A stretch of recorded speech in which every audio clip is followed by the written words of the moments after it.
करता हूं, क्योंकि संस्था जिस रूप में भी बड़ी होगी उसका मूल्यांकन तभी अच्छा होगा जब हमारे कवि बेहतर आने वाले दिनों में करेंगे। और हमें यह सुखद अनुभूति है कि अब तक जितने कवियों को हम लोगों ने पुरस्कृत किया है उन सारे कवि, एकाध कवियों को अगर छोड़ दें तो आज राष्ट्रीय स्तर पर अपनी एक युवा कवि के रूप में पहचान बना चुके हैं। और यह हमारे संस्थान के लिए बहुत गर्व की बात है कि हमने खासकर हमारे निर्णायक मंडल का मैं बहुत आभार व्यक्त करता हूं उनका कि उन्होंने ऐसा चुनाव किया जिससे कि यह संस्था निर्मित हो सकी। संचालन कर रहे हमारे बड़े भाई अमरजीत राम का मैं स्वागत करता हूं। इसके साथ ही सब हमारे अग्रज जो अभी काशी हिंदू विश्वविद्यालय में अध्यापक हो रहे हैं और हम जब भी बातचीत होती थी तो ये सब ऐसा भी लगता है जब एक कार्यक्रम होता है कि मंच और मचान दोनों का एक संधि बिंदु इस कार्यक्रम में आकर जुड़ जाता है कि जहाँ की मंच और मचान दोनों एक साथ ये कहिए कि संवाद धर्मिता को अपना आगे बढ़ाते हैं। तो बड़े भाई प्रभात मिश्र, विवेक सर, रविशंकर भैया, महंत सर, मैम और जितने भी हमारे बाहर से आए हुए साथी हैं उन सबका मैं इस संस्थान के तरफ से, भोजपुरी अध्ययन केंद्र के तरफ से स्वागत करता हूं और यह उम्मीद दिलाता हूं कि आने वाले दिनों में हम इससे भी जितना बेहतर हमसे हो पड़ेगा इस संस्थान के द्वारा वह हम कार्यक्रम करेंगे और नए से नए कवियों को, नए से नए सृजनात्मकता के पौध को हम एक मंच देंगे जो खासकर इस संस्थान का उद्देश्य है।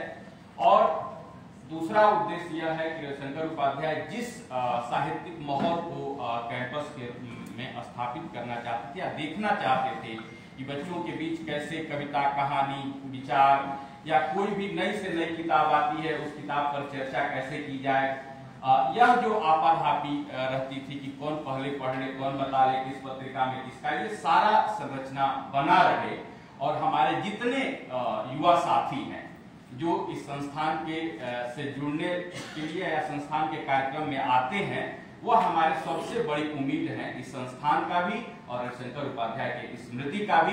तो जितने छात्र यहाँ आए हैं, जितने और लोग यहाँ आए हैं जो रविशंकर उपाध्याय से जुड़े हैं संस्थान के तरफ से, मैं सबका बहुत बहुत स्वागत करता हूँ, अभिनंदन करता हूँ। साथ ही अब स्थितियाँ थोड़ी ठीक हुई हैं और यह कहिए कि सामाजिक समरसता की स्थितियाँ भी मैंने अब थोड़ी ठीक हुई हैं जिस महामारी के दौर से हम निकले हैं। और जो हमारे सदस्य इस कमेटी के हैं उनकी भी स्थितियाँ ठीक हुई हैं।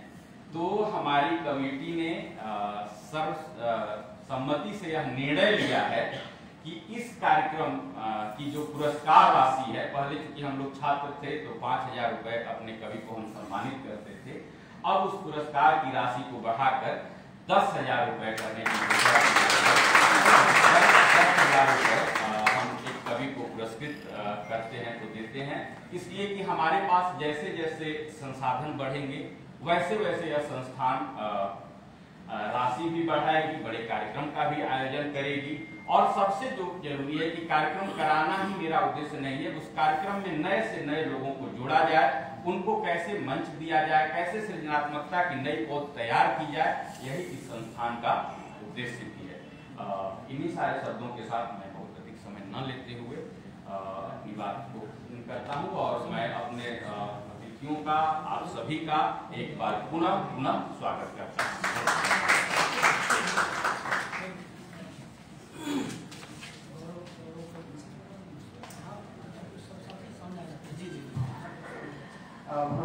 आभार बंशीधर उपाध्याय जी का स्वागत वक्तव्य के लिए। मैं मंच पे बैठे अतिथियों से आग्रह कर रहा हूँ कि कवियों का सम्मान करें और साथ में ही सम्मान करें। आप लोग गोलेंद्र पटेल का सम्मान करेंगे, गौरव का सम्मान करें, युवा कवि गौरव का सम्मान करेंगे मुख्य अतिथि।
बुलंद पटेल, युवा कवि बुलंद पटेल स्वागत और सम्मान और पुरस्कार के लिए मैं गुरुवर प्रोफेसर शिवका शुक्ल जी से आग्रह कर रहा हूं कि युवा कवि बुलंद पटेल को सम्मानित करें।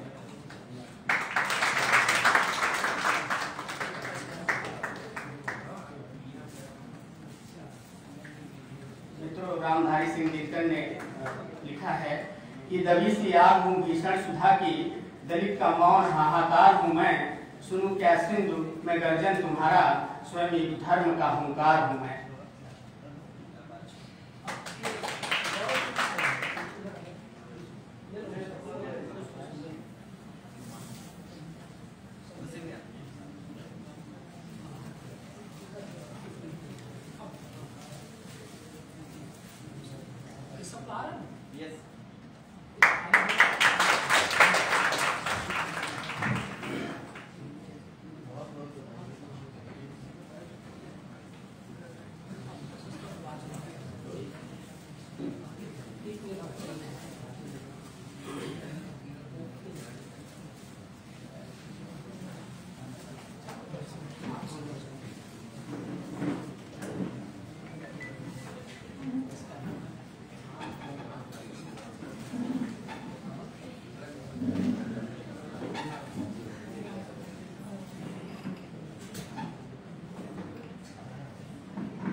जैसा कि आप लोग को पता है कि इस सम्मान में एक शपथ पत्र भी दिया जाता है, प्रशस्ति पत्र भी दिया जाता है और साथ में जो है कि तमाम प्रकार के जो पुष्प और सवाल वगैरह के साथ ही सम्मानित किया जाता है। तो मैं जो है कि डॉक्टर नवनीत से आग्रह कर रहा हूँ कि वो गौरव को के उस प्रशस्ति पत्र को वाचन करने के लिए मंच पे।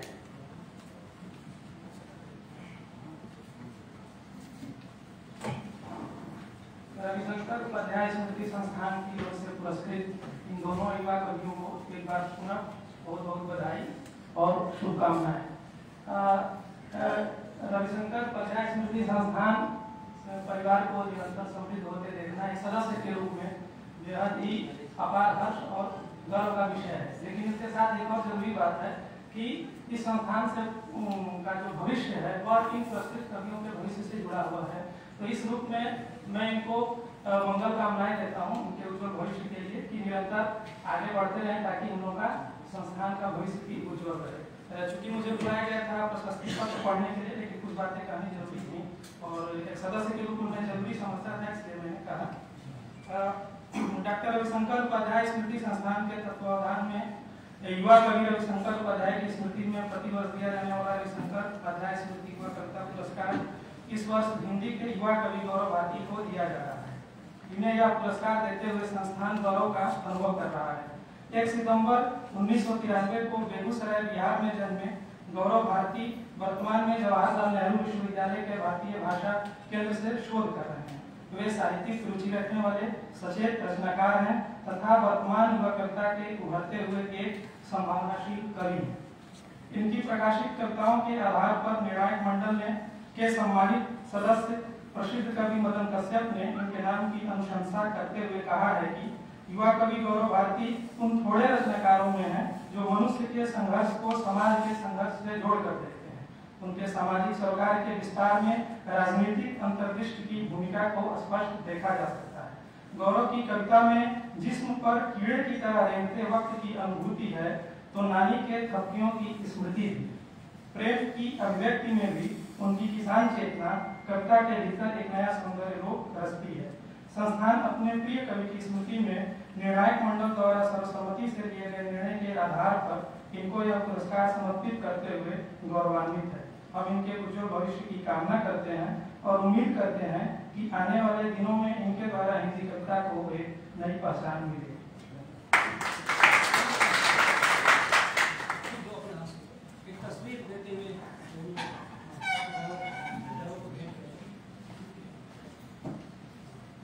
गौरव भारती को प्रशस्ति पत्र भेंट करते हुए डॉक्टर नवनीत। इसी क्रम में दूसरे युवा कवि के प्रशस्ति वाचन के लिए मैं डॉक्टर विजय कुमार जी को सादर आमंत्रित करता हूँ कि वो आए।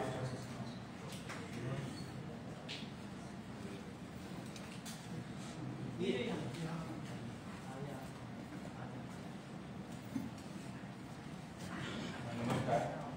यहाँ उपस्थित गुरुवृंद और विद्वजन, फिर विश्वविद्यालय और शैक्षिक दुनिया के अग्रज और आप सभी साथियों, यहाँ पर हम लोग उपस्थित हुए हैं रविशंकर उपाध्याय स्मृति संस्थान पुरस्कार, जो एक लगभग अब देखते देखते इस पड़ाव पर पहुंच चुका है जहाँ पे एक जिम्मेदारियों का वहन हम सभी लोग जो इस संस्थान से जुड़े हुए हैं और जो लोग इससे पुरस्कृत हो रहे हैं उनके कंधों पर आ चुका है।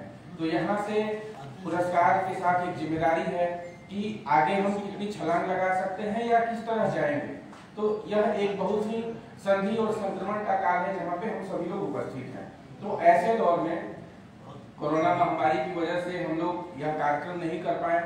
पिछले 2 वर्ष सांकेतिक तौर पे पिछले साल हम लोग कार्यक्रम यही भोजपुरी अध्ययन केंद्र के सामने में करके जो कवि भाई गोलेंद्र हैं इनको पुरस्कृत किया गया था, लेकिन आज एक विधिवत कार्यक्रम के तहत यह आयोजन हम लोग कर रहे हैं। तो जो चयन मंडल है किन बिंदुओं का आधार बनाकर कवि भाई गोलेंद्र को यह पुरस्कार प्रदान किया है, उस पर प्रशस्ति पत्र यहाँ मौजूद है जिसका वाचन मैं आप लोगों के सामने कर रहा हूँ। डॉक्टर रविशंकर उपाध्याय स्मृति संस्थान वाराणसी प्रशस्ति पत्र। रविशंकर उपाध्याय स्मृति युवा कविता पुरस्कार 2022। डॉक्टर रविशंकर उपाध्याय स्मृति संस्थान के तत्वाधान में युवा कवि रविशंकर उपाध्याय की स्मृति में प्रतिवर्ष दिया जाने वाला रविशंकर उपाध्याय स्मृति युवा कविता पुरस्कार इस वर्ष हिंदी के युवा कवि गोलेंद्र पटेल को दिया जा रहा है। इन्हें यह पुरस्कार देते हुए संस्थान गौरव का अनुभव कर रहा है। 5 अगस्त 1999 को खजूर गांव चंदौली उत्तर प्रदेश में जन्मे गोलेंद्र पटेल वर्तमान में काशी हिंदू विश्वविद्यालय के हिंदी विभाग में परास्नातक के छात्र हैं। इनकी काव्य रुचि और रचनात्मकता को ध्यान में रखते हुए निर्णायक मंडल ने उन्हें इस वर्ष के पुरस्कार के लिए चुना है।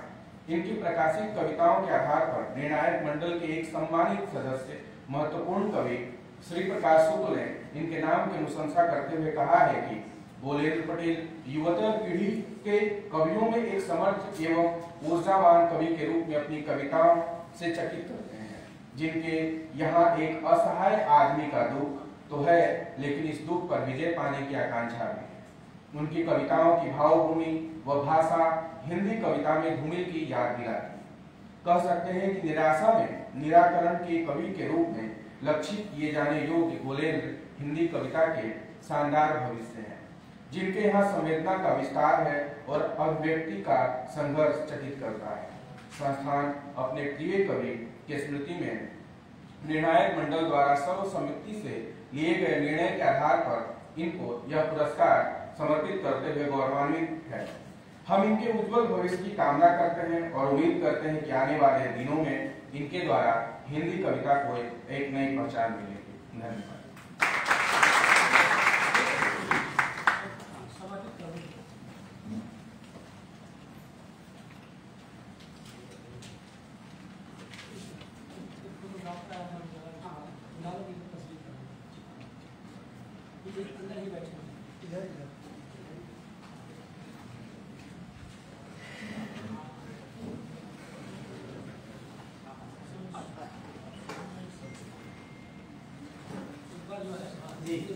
एक बार पुनः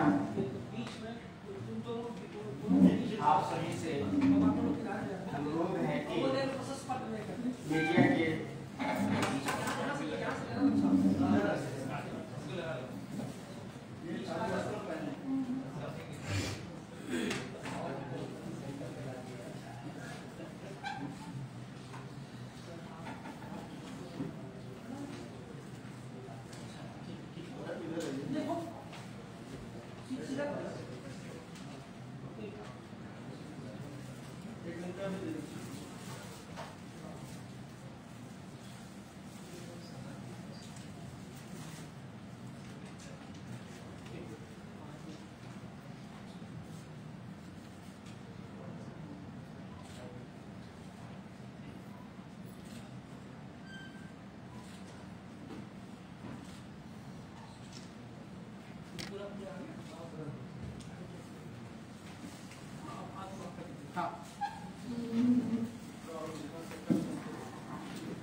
क्रम को आगे बढ़ाते हुए अब सम्मानित कवियों का आत्मवक्तव्य होना है, तो मैं सबसे पहले युवा कवि गोलेंद्र पटेल को उनके आत्मवक्तव्य के लिए सादर आमंत्रित करता हूं और साथ ही उनसे आग्रह करता हूं कि इसी लगे हाथ 2 छोटी कविताएं भी अपना प्रस्तुत करें।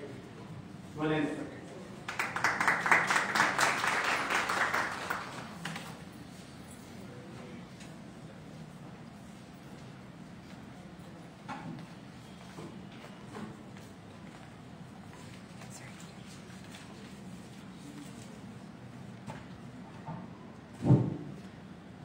धन्यवाद सर।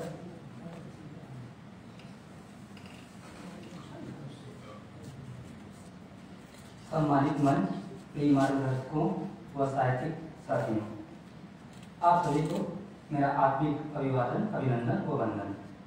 मुझे इस पुरस्कार के योग समझने के लिए रविशंकर उपाध्याय स्मृति युवा कविता पुरस्कार के पारखी पद प्रदर्शकों के प्रति तहे दिल से आभार। इतनी विपरीत परिस्थितियों में भी हमें याद करने के लिए संस्था के सचिव डॉक्टर वंशीधर उपाध्याय सर का बहुत बहुत धन्यवाद। परंपरा के पद से परिचित होना अच्छी बात है, पर उस पर चलना अच्छी बात नहीं है। इसलिए मैं प्रसन्नता के साथ इस पुरस्कार को परंपरा के पद के जीर्णोद्धार की जिम्मेदारी के रूप में स्वीकार कर रहा हूँ, न कि उस पर चलने के लिए। साहित्य के संसार में किसी भी सर्जक को शपथ से पहले अपनी सड़क स्वयं चुनना होता है। यह सम्मान केवल मेरा नहीं, बल्कि मेरे काव्य खनिजों का सम्मान है, मेरे साथियों का सम्मान है, मेरे उपजीवियों का सम्मान है। मैं अपनी कविता पर अपना आत्मवक्तव्य देने से पहले अपने काव्य गुरु श्री प्रकाश शुक्ल जी के बारे में 2 शब्द कहना चाहता हूँ। यह मेरे मित्रों की भी इच्छा है। बराबर बात यह है कि आत्मा के अंधेरे में काव्य मणि मेरे काव्य गुरु के चयन में स्वामी विवेकानंद जी के चरित्र का चिराग सहायक रहा है। गुरुओं ने भले ही मुझे अपना शिष्य स्वीकार करने में मेरी परीक्षा न लिया हो, पर मैंने अपने गुरु के चयन में कई गुरुओं की परीक्षा लिया है।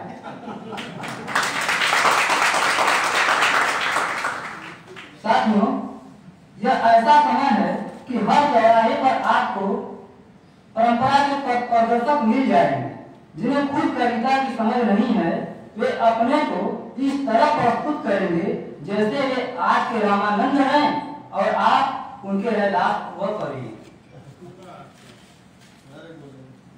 लेकिन याद रखिएगा, यह समय गुरु और शिष्य दोनों के लिए चुनौती व संघर्ष का समय है।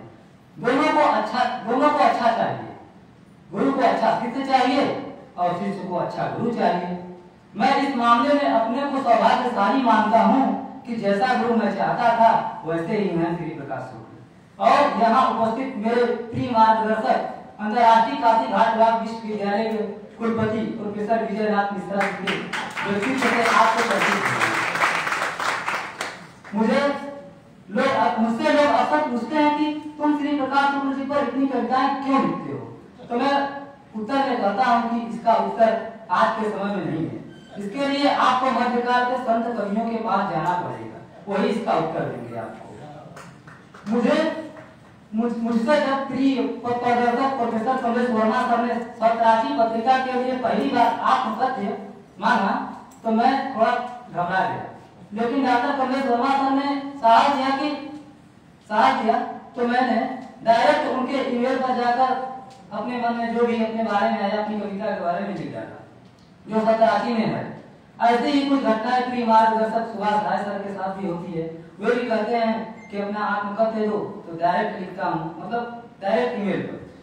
मेरे सभी मार्गदर्शक समाज भी हैं, इसमें वह प्रेम वात्सल्य के सागर है।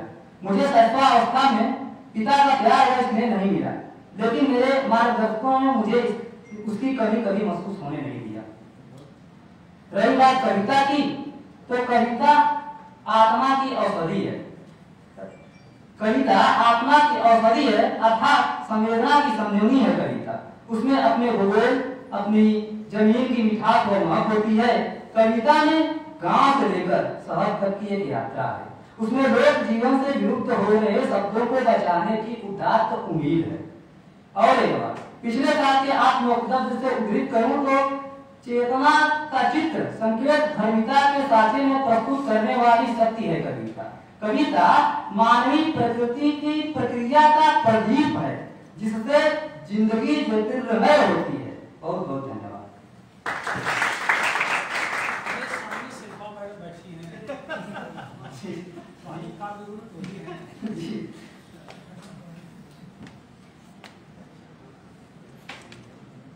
लगे आते गंगा में गुरु, क्योंकि पिछले सप्ताह जिस तरह से दोनों गुरु हमारे मार्गदर्शक गंगा को लेकर चिंतित हैं, तो मैं उसी पर एक कविता प्रस्तुत कर दे रहा हूँ। साथियों का भी आग्रह है अपने गुरु को एक कविता सुना दीजिएगा।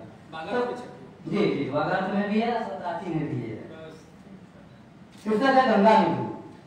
बांध खुलने पर नदी लागती है लक्ष्मण रेखा, और पगहा टूटने पर पशु, पर पथ का नियम तोड़ने पर टूटता है पैर। खैर गंगा में फंसे हैं मेरे गुरु, जैसे सब फंसे हैं गंगा के मानस पुत्र। वे भी फंसे हैं ठीक वैसे, फंसना बस नीति हो जैसे। वे भी फंसे हैं ठीक वैसे, फंसना बस नीति हो जैसे। नदी भूल गई है अपना पथ अपना घर, वह किनारे के कपाट खटखटा रही है, कह रही है थोड़ी देर विश्राम करने के लिए मैं आई हूँ आपके घर, आपके गांव शहर जो कि कभी मेरा था। दुख के दरवाजे से झांक कर लोग स्वागत कर रहे हैं नदी का। नदी हमारी माँ है, नदी हमारी माँ है जो सुना रही है अपनी व्यथा कथा काशी के एक कवि को। जी हाँ, सही प्रकाश शुक्ल को। जहाँ एक वाक्य पूरा होने से पहले ही दूसरा आंसू टपक रहा है गंगाधार, जिसमें शामिल है तमाम लोगों के दुख और स्थितियां।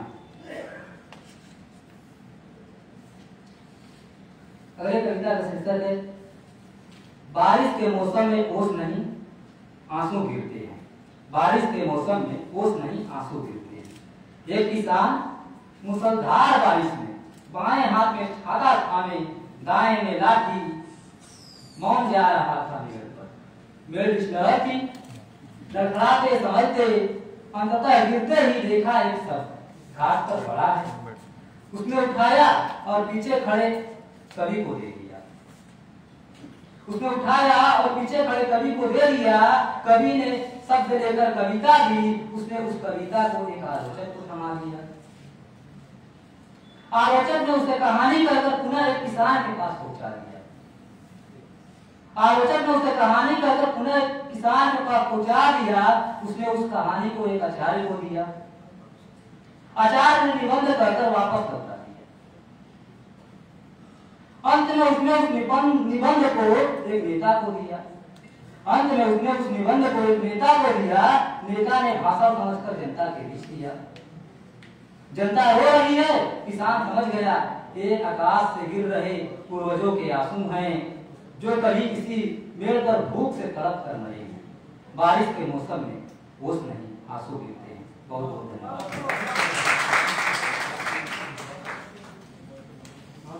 आभार गोलेंद्र।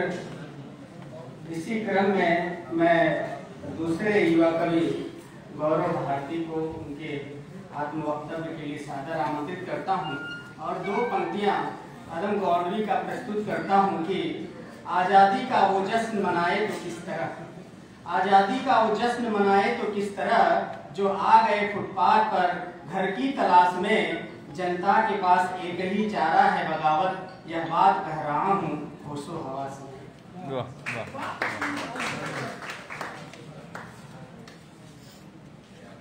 बहुत बहुत शुक्रिया आदरणीय मंच। मैं बहुत लोगों से पहली बार मिल रहा हूँ तो क्षमा कीजिएगा, मुझे बहुत लोगों के नाम याद नहीं। मैं सीधे अपने आत्म वक्तव्य पे आता हूँ। अपने इस आत्म वक्तव्य में मुझे नहीं मालूम मैं क्या कहूँ। मैं जानता हूँ बहुत कुछ कहने के बाद भी बहुत कुछ है जो छूट जाएगा। यह अक्सर होता है, होना भी चाहिए ताकि कहने सुनने की गुंजाइश बनी रहे। मैं अपने इस वक्तव्य में समाज के उस व्याकरण के खिलाफ जाना चाहता हूँ जहाँ मनुष्य महज एक भीड़ का हिस्सा है। इस भीड़ से अलग हमें अपनी आत्मा को बचाए रखना उतना ही जरूरी है जितना जरूरी है सांस लेना। मैं उस प्रायोजित एजेंडे के विरुद्ध जाना चाहता हूं जो नागरिक को उत्पाद की तरह इस्तेमाल करना चाहता है। साल दर साल मैं बीतता जा रहा हूं, रिक्तताएं बढ़ती जा रही हैं, उदासी हर रोज अखबार के पन्नों में बाशी शय की तरह मिलती है, जंगल खत्म होते जा रहे हैं। मैं जिस शहर में रहता हूँ वहाँ कबूतरों के रहने के लिए भी जगह नहीं। कबूतर अब कोई गजल नहीं गुनगुनाता, उन्होंने मनुष्य से अपने दर्द को बयां करना बंद कर दिया है।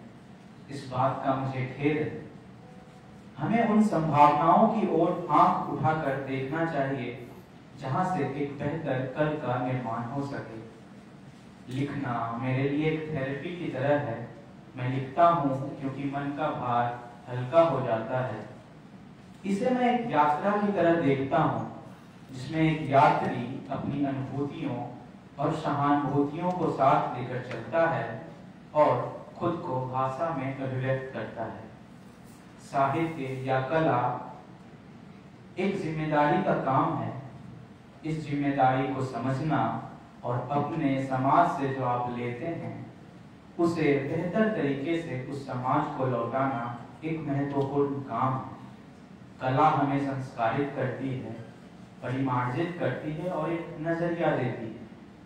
कला संतरास के क्षणों में हमें संभालती है। आप इसे ऐसे समझें कि लिखते हुए मैं संभलता हूँ। मेरे लिए लिखना खुद से प्रेम करने जैसा है। यह आत्मसंवाद की एक प्रक्रिया है। मेरे लिए यह तस्दीक जरूरी है कि मैं जिंदा हूँ। मेरे पीढ़ी के बहुत साथी हैं जो बहुत अच्छा लिख रहे हैं। उन्हें पढ़ते हुए मुझे सुखद आश्चर्य होता है और एक तसल्ली होती है कि कविता जिंदा है। जैसा कि मैंने कहा, लिखना मेरे लिए एक यात्रा की तरह है। इस दृष्टि से मैं हमेशा एक यात्री बना रहना चाहता हूँ।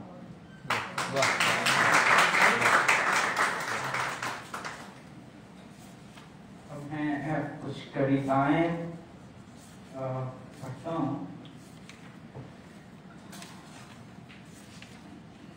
मेरी पहली कविता है, इसका शीर्षक है नैराश्य।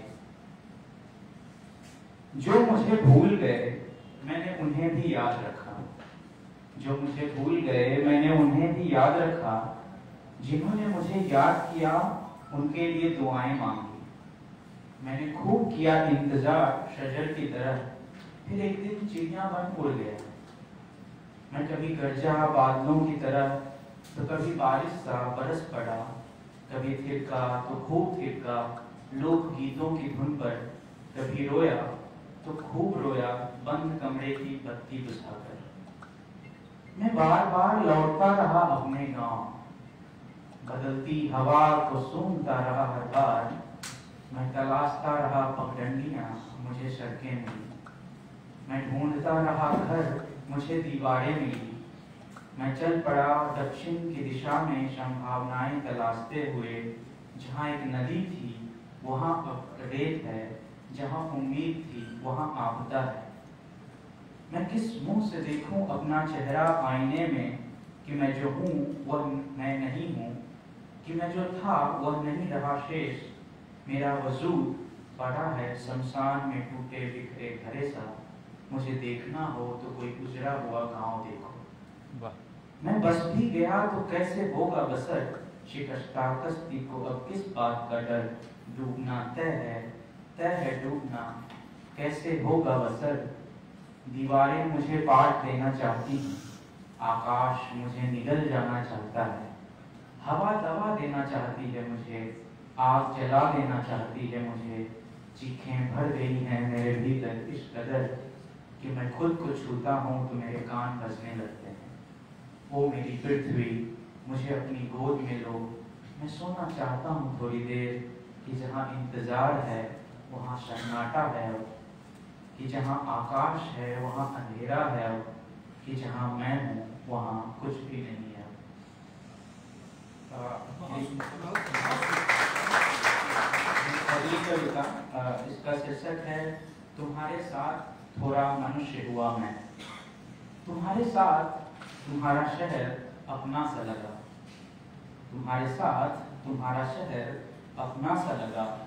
तुम्हारे साथ मैंने जाना कि शहर को जानना हो तो शहर में बहती नदी को जानना चाहिए। नदी की रेत में शहर की आदिम कथाएं दबी होती हैं। तुम्हारे साथ मैंने समझा कि शमशान वह जगह है जहां सिर्फ देह नहीं जलता, आग की लपट और दुर्गंध की सानी में भविष्य की कई योजनाएं भी राख हो जाती हैं। मैंने समझा कि अच्छी सड़कें भ्रम पैदा करती हैं, अन्न नहीं। अच्छी सड़कों के सहारे पहुंचा जा सकता है बहुत दूर, बहुत जल्दी, मगर अच्छी सड़कों के सहारे जीवन नहीं सुधरता बहुत दूर, बहुत जल्दी। मैंने समझा कि जीवन में अपरिहार्य जैसा कुछ भी नहीं होता। यह मनुष्य है जो अपनी प्राथमिकताएं तय करता है, लाभ देखता है, सीढ़ियां चढ़ता है और बिसरते जाता है पुराना सब कुछ। तुम्हारे साथ मैंने तुम्हें जाना, तुम्हारे साथ मैंने समझा खुद को भी। तुम्हारे साथ थोड़ा और मनुष्य हुआ मैं, तुम्हारे साथ हुआ थोड़ा और जिम्मेदार। और एक आखिरी छोटी सी कविता साथ में इजाजत चाहूंगा। इस कविता का शीर्षक है हादसा। मेरे साथ प्रेम कम, उसकी स्मृतियां ज्यादा रही। मेरे साथ प्रेम कम, उसकी स्मृतियां ज्यादा रही। प्रेम जिसका अंत मुझ पर एक हादसे की तरह बीता, मुझे उस हादसे पर भी प्रेम आता। शुक्रिया।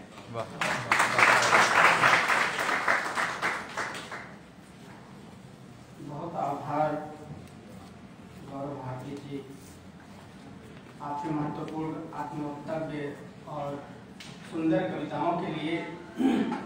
साथियों, इस क्रम में दोनों सम्मानित कवियों पर बातचीत रखनी है और दो महत्वपूर्ण आलोचक। अच्छा, चूंकि हमारे यहाँ मुख्य अतिथि जी प्रोफेसर विजय नाथ मिश्र जी आज हैं और तमाम व्यस्तताओं में हैं और कई कार्य छोड़ करके हमारे यहाँ उपस्थित हैं, तो मैं सर से आग्रह करता हूँ कि सर आएं और बात।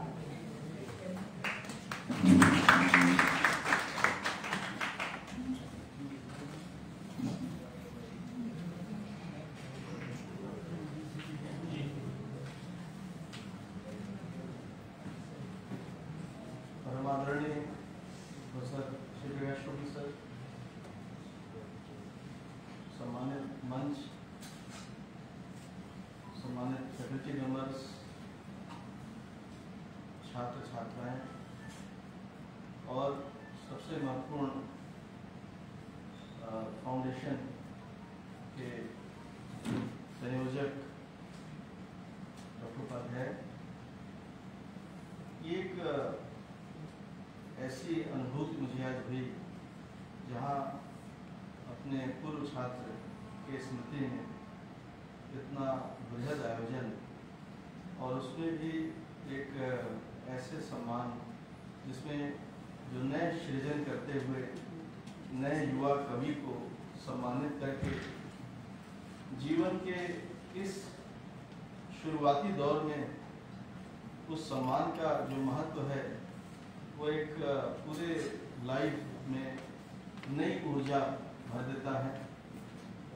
मैं बहुत बहुत बधाई देता हूँ डॉक्टर उपाध्याय साहब को और पूरे भोजपुरी केंद्र को और खास करके प्रोफेसर श्री शुक्ल जी को कि जिन्होंने इस महान कार्य को इतने बढ़िया से आगे बढ़ाया।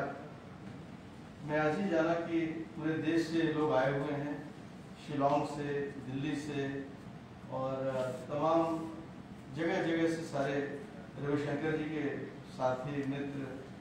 तो ये बहुत बड़ा कार्य है और बहुत ही एक इनोवेटिव आइडिया है, सबको फॉलो करना चाहिए और मैं बहुत बहुत बधाई देता हूँ। चूँकि मैं कवि नहीं हूँ लेकिन एक चिकित्सक होने के नाते कभी कभी कविता हम लोगों से टकराती जरूर। भोजपुरी कविता को कोट मानूं? तो भोजपुरी के अंदर आने पर वो कविता सुनामी की तरह कई बार टकराती है। उसी तरह आज भूलेंद्र पटेल और हमारे गौरव जी की रचनाओं को मैंने सुना। ज़्यादा तो नहीं कहूँगा, केवल एक बात कह के अपनी बात खत्म करूँगा। 2016 में जब मैं नोबल म्यूजियम स्टॉकहोम गया था, वहाँ म्यूजियम में एक कैंची लटकी हुई, तमाम चीजें लटकी हैं, जगह जगह सब चीज लिखी हुई है। तो कैंची जहाँ लटकी है वहाँ लिखा है कि इस कैंची ने भी एक नोबेल प्राइज दिया था।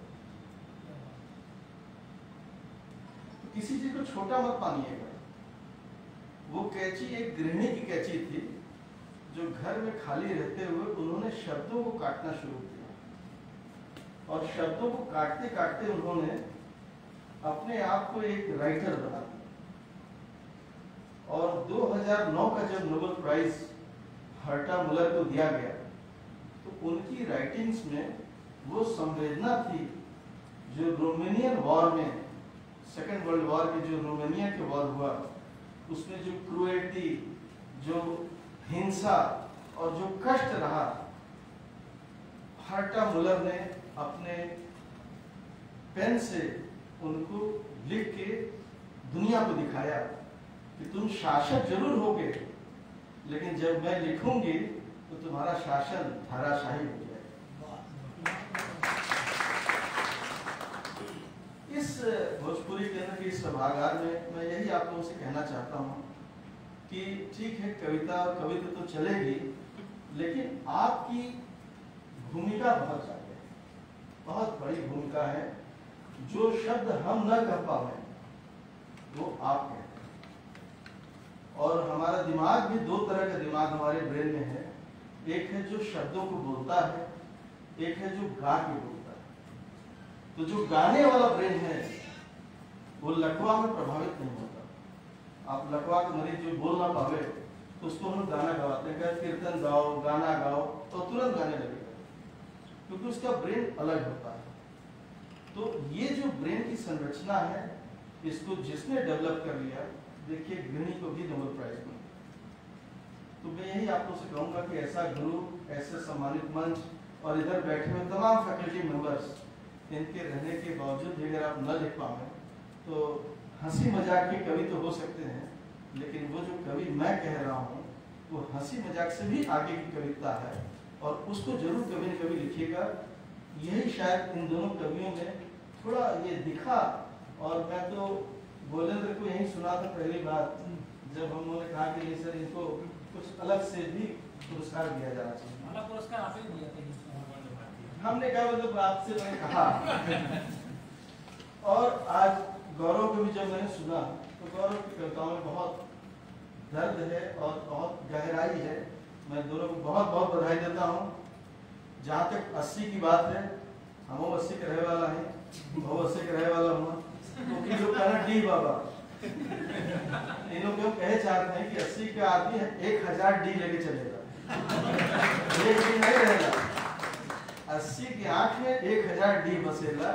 तो जब तो के देखी तो एक्सरे तो बाद में है, तुम्हारे खाखा पहले खींच के 80 हो, 80 के इंसान, 80 के जो डिग्री हो, ओके सादर प्रणाम करे चाहिए।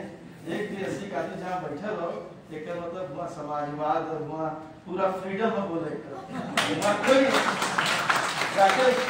कोई रोकले नहीं हो, जगह बोले का बोला, दम हो तो बोला, नहीं दम हो तो चुपचाप बैठ गया। तो मैं बहुत बहुत बधाई देता हूँ। और रविशंकर जी के इस केवल एक चीज हमें खली कि रविशंकर जी का एक चित्र भी रहता, तो हम लोग थोड़ा उनको माल्यार्पण करते, थोड़ा उनको प्रणाम करते। 12 जनवरी को हर वर्ष होता था, क्योंकि हर वर्ष घाट वॉक का जो अंतर्राष्ट्रीय घाट वॉक का वार्षिकोत्सव का डेट है, हरदम रविशंकर जी की जयंती के तय होने के बाद ही फिर तय होता था। तो वही हम लोग याद करते हैं। रविशंकर जी जहाँ भी हों, हम लोग उनको सादर नमन करते हैं। आप सब लोगों को बहुत बहुत धन्यवाद सर, आपको बहुत बहुत धन्यवाद और सादर नमन।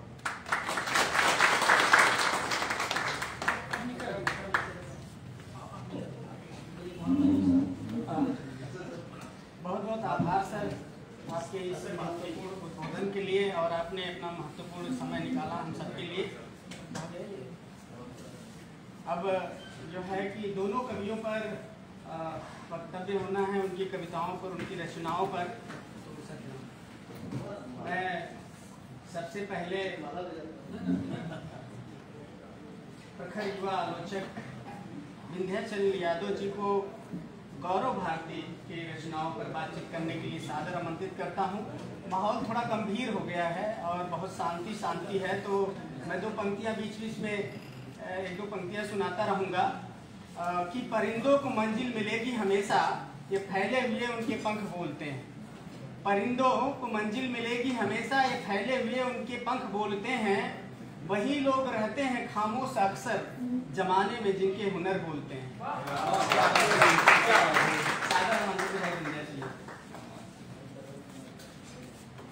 बहुत बहुत धन्यवाद।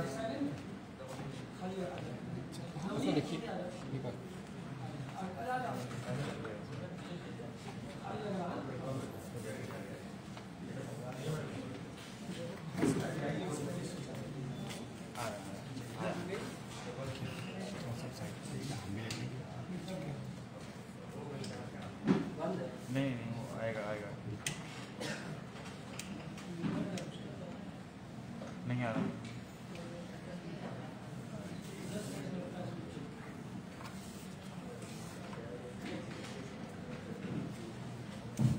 हाँ आ गया, ठीक। बहुत बहुत धन्यवाद संचालन कर रहे हमारे बड़े भाई और हिंदी के महत्वपूर्ण युवा कवि अमरजीत राम जी। मंच पर उपस्थित कार्यक्रम की अध्यक्षता कर रहे गुरुवर श्री प्रकाश शुक्ल, हमारे बड़े भाई महत्वपूर्ण हिंदी के महत्वपूर्ण आलोचक प्रोफेसर कमलेश वर्मा जी, इस कार्यक्रम के संयोजक और रविशंकर उपाध्याय संस्थान के जो है संयोजक हमारे छोटे भाई बंसीधर उपाध्याय जी। आज जिन दो कवियों के निमित्त ये कार्यक्रम हो रहा है, बोलेंद्र और गौरव, हमारे कक्ष में इस सभागार में बैठे हुए बड़े भाई महेंद्र कुशवाहा जी, डॉक्टर प्रभात मिश्र जी, बड़े भाई विवेक सिंह, रविशंकर उपाध्याय, रविशंकर सोनकर और शैलेंद्र भैया, विजय और सभी शोध छात्र छात्राओं तथा एमए और अन्य जो छात्र छात्राएं हैं, सभी का मैं जो है यहाँ अपनी तरफ से हार्दिक स्वागत कर रहा हूँ। सबसे पहले तो गौरव भारती और बोलेंद्र दोनों भाइयों को आज के इस कविता पुरस्कार समारोह के लिए बहुत दिल से बधाई देता हूँ, उसे स्वीकार करें। और ये कार्य जो मुझे दिया गया है कि गौरव भारती की कविताओं पर बोलने के लिए, दोस्तों यह समय जो है आज सम्मान का है और प्रशस्ति वाचन भी हो ही चुका है। तो प्रशस्ति और आलोचना दोनों एक साथ अगर आमने सामने खड़ी की जाए तो बड़ी विकट स्थिति आलोचना के सामने हो जाती है। तो मैं समझता हूँ कि यह दिन जो है शुभकामनाओं का ज़्यादा है और उनकी कविताओं से आपका परिचय मैं जरूर कुछ करवाना चाहूँगा। आलोचना जैसी कोई बात नहीं है। उसका कारण यह भी है कि अभी ये कवि लिखना शुरू कर रहे हैं, लिख रहे हैं और 30-35 कविताएं पढ़कर किसी कवि की आलोचना कर देना या उसका कोई मुकाम तय करना, यह खतरे से खाली नहीं। यह आलोचक के लिए भी और उस रचनाकार के लिए भी, और पाठक भी उसका निर्णय नहीं कर सकता। तो यह बहुत सहज स्थिति है। गौरव की कुछ 25-30 कविताएं मैंने पढ़ी हैं। उन कविताओं के बीच जो बातें मुझे सीधे तौर पर असर करती हैं, उनमें एक महत्वपूर्ण बात जो मैं कहना चाह रहा हूँ, उसमें से एक बात ये कि हिंदी कविता की खास आदत ये है कि वह अपनी बात कहने के लिए अक्सर प्रकृति के उपादान या प्रकृति के उपमान का सहारा लेती है, जिसको हम काव्यशास्त्र की भाषा में कहें तो उसका वो आश्रय लेती है। यह बात छोटी नहीं, वो इसलिए क्योंकि जिस माने पूंजीवाद और घनघोर मशीनीकरण के दौर में हम हैं, माने संचार और सूचना क्रांति के बाद तो और भी ज़्यादा, हम जितनी बार अपनी प्यारी पत्नी को नहीं देखते उतनी उससे ज़्यादा बार अपने मोबाइल का वो जो है माने फेसबुक खोलते हैं। कहने का मतलब बहुत ज़्यादा इंगेज हैं हम तकनीक से। उसकी वजह से भी रिश्तों में कैसे खटास और चीज़ें कैसे दूर माने रिश्तों में दूरियां आई हैं, संवेदना का कैसे क्षरण हुआ, इस पर हमारे समय के बहुत से कवियों ने कविताएं लिखी हैं। अभी श्री प्रकाश शुक्ल का ही वो कविता संकलन जो नया वाला आया है, उसमें जो है आया नई सदी में, इस पर इन समस्याओं पर कविताएं हैं। तो जब हम भाषा में अपने जो है माने जो ऑब्जेक्टिव को रिलेटिव बनाते हैं, वो जब प्रकृति से उठाते हैं, तो मनुष्य संस्कृति और सभ्यता के यंत्रीकरण के खतरे से और उसकी संवेदना के छीजने और क्षरण होने के खतरे से भी भाषा को और सभ्यता को बचा रहे होते हैं। जैसे गौरव भारती की कविताएं पढ़ते हुए, जैसे अभी वो एक कविता पढ़ रहे थे जिसमें उन्होंने गर्जन के लिए माने जब गर्जना शब्द की बात आई तो उन्होंने बारूद की गर्जना की बात नहीं की, बादल की गर्जना की बात की। माने क्रेन जो है या जेसीबी पत्थर तोड़ रहा है उससे माने जेसीबी की गर्जना की बात वो नहीं कर रहे हैं। कविता में आई तो बादल की गर्जना, या जब चमक की बात वो करते हैं तो स्वाभाविक तौर पर वो बिजली की चमक की बात करते हैं। तो और बिजली की चमक पर तो जैसा कि प्रसाद ने आप जानते ही हैं कि बिजली का फूल ही खिला दिया, खिला हो जब बिजली का फूल, या जब गहन अंधकार की बात आती है तो चाहे वो निराला हो और चाहे प्रसाद उस है मानिशा में केवल जलती मसाल है, एक चमक है, या घन तिमिर में एक चपला की रेख, प्रसाद लिखते हैं। तो ये जो चपला विद्युत कोई खूबसूरत चीज नहीं है, वैसे बहुत वो माने भयंकर बात है, भयंकरता का उसका वो है, सब डरते हैं उससे। लेकिन कवियों ने किस तरीके से प्रकृति के उपादानों का या प्रकृति के इस तरह के अवयवों का भाषा में रचनात्मक इस्तेमाल किया, यह जो चयन है यह दरअसल सभ्यता को और सभ्यता की भाषा के बहाने सभ्यता के सरोकारों को वापस प्रकृति और प्राकृतिक उसकी प्राकृतिकता से या स्वाभाविकता से जोड़ने की प्रक्रिया है। क्योंकि अगर हम कविता में भी बादल और बिजली को नहीं बचा पाएंगे, अपनी भाषा को नहीं बचा पाएंगे, तो अपनी संवेदनाओं में भी नहीं बचा पाएंगे। यही कारण है कि एक कवि रमेश प्रजापति मुजफ्फरनगर के हैं और उन्होंने अपना एक कविता संकलन मुझे भेजा था, मैं नाम भूल रहा हूँ, लेकिन वो उन्होंने मुझसे कहा कि इस पर आप कुछ पढ़ें और अपनी प्रतिक्रिया दें। मैंने बहुत दिनों तक प्रतिक्रिया नहीं दी, तो कवि का आग्रह बार बार आ रहा था और फिर मैंने जो प्रतिक्रिया दी उसके बाद उन्होंने कभी मुझसे बात नहीं, इसलिए कि मेरी प्रतिक्रिया सही नहीं थी। उसका कारण यह है कि उनकी कविताओं में, लेकिन मैं यहाँ तारीफ करूँगा, वो इसलिए कि उनकी कविताओं में अगर चाँद, सूरज, लताएं, फूल, झरने, नदियाँ, इस तरह के जो बड़े सुकोमल प्राकृतिक तत्व हैं अगल बगल हमारे, उनको अगर छांट दें तो कहीं कविता नहीं थी। मैंने इन्हीं चीज़ों से कविता बना पा रहे तो एक पूरा कविता संकलन उनका है। तो साथियों, गांव देश की भाषा ले लें, गांव देश के उपमान ले लें, प्रकृति के उपमान ले लें, आप सहज कवि बन जाए। माने ये जैसे मधुसूदन गुप्त ने लिखा कि राम तुम्हारा चरित्र स्वयं ही काव्य है, कोई कवि बन जाए सहज संभाव्य है। राम पर कविता लिखना माने राम का चरित्र इतना बड़ा है, इतना बड़े लोकनायक है कि उस पर कुछ भी आप कहेंगे वो कविता ही हो जाएगी। जैसे अभी गौरव अपना आत्मवक्तव्य पढ़ रहे थे तो वो गद्य भी पढ़ रहे थे, पर लग नहीं रहा था तो गद्य पढ़ रहे, लगा तो कविता ही पढ़ रहे हैं। तो कई बार जब आत्मवक्तव्य माने आदमी बहुत संवेदना से, बहुत दिल की अटल गहराइयों से बोलता है तो स्वाभाविक है वो कविता बन जाएगी। तो एक तो बड़ा काम गौरव की कविताएं करती हैं कि वे भी अपनी हिंदी कविता की परंपरा में, जैसे अन्य कवियों ने भी घूम करके प्रकृति के तत्वों और अवयवों को बार बार भिन्न भिन्न मुद्राओं के लिए इस्तेमाल किया, जिससे मनुष्य की प्रकृति से सन्नद्धता और उसका उसकी तरफ उन्मुख होना बना रहेगा। जब तक भाषा में नेचर, प्रकृति, गांव और ये सारी चीज़ें हैं, तब तक हमारी सभ्यता में रहेंगी, और जब सभ्यता में रहेंगी तो हमारे व्यवहार में रहेंगी, और हमारे व्यवहार में रहेंगी तो हमारे सरोकार और हमारी संवेदनाएं, मनुष्य के रिश्ते जिंदा रहेंगे। इसलिए एक महत्वपूर्ण बात है। और हमारे समय के का जो दबाव है, उसमें स्वाभाविक तौर पर आज़ादी के बाद से जो भी कविताएं लिखी गई, उसमें व्यवस्था विरोध की कविताएं बहुत माने प्रमुख प्रवृत्ति है, या कहिए मुख्य प्रवृत्ति। शायद ही कोई कवि हो जिसके यहाँ व्यवस्था विरोध की कविताएं न हो। व्यवस्था का मतलब जो राजनीतिक सत्ता और लोकतंत्र की आलोचना से मेरा है, माने लोकतंत्र की आलोचना पर लगभग सभी कवियों के पास कविताएं हैं। गौरव के पास भी व्यवस्था विरोध और लोकतंत्र की आलोचना की कविताएं मुसलसल मौजूद हैं।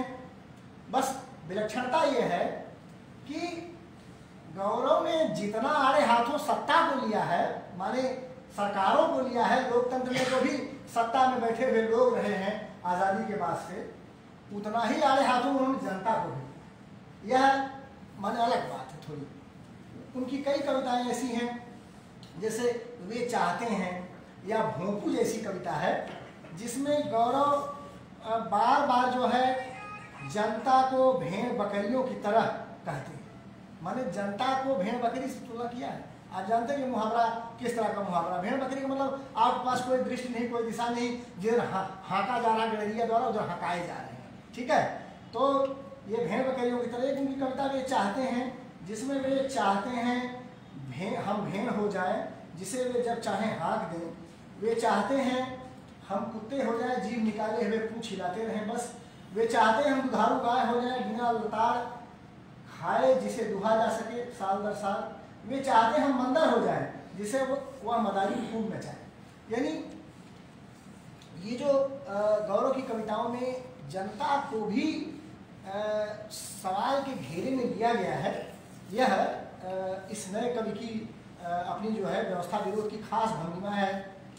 और इसी के साथ मैं ये भी बताना चाहूँगा कि साथियों, इतनी कम उम्र में, माने मेरे पास ज़्यादा से ज़्यादा कुल 30-35 कविताएं ही हैं गौरव की, जिनको मैंने पढ़ा। उसमें भी 3-4 कविताएं ऐसी मिली जिसमें वो बूढ़ों की पीड़ा पर, बुजुर्गों की पीड़ा पर, या युवा के तौर पर ही उस कविता को अगर पढ़ें तो उसमें निराशा बहुत है, बहुत माने बड़ा दुख और निराशा कविताओं में दिखती है।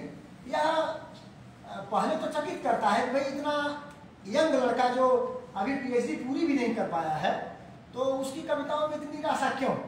लेकिन जब हम समय के साथ उसको जोड़कर पढ़ें, माने आज जिस माने 21वीं सदी के जिस दूसरे दशक में हम हैं और जिस तरह की परिस्थितियों से हम गुजर रहे हैं, माने जो चुनौती एक युवा के सामने अपने भविष्य निर्माण को लेकर और देश के और समाज में उसकी भूमिका को लेकर के जो पसोपेश की स्थिति बनी हुई है, उसके भीतर से आए माने एक युवा कवि के अंदर इस तरह की निराशा के तत्वों का उभर करके आना, यह अस्वाभाविक नहीं।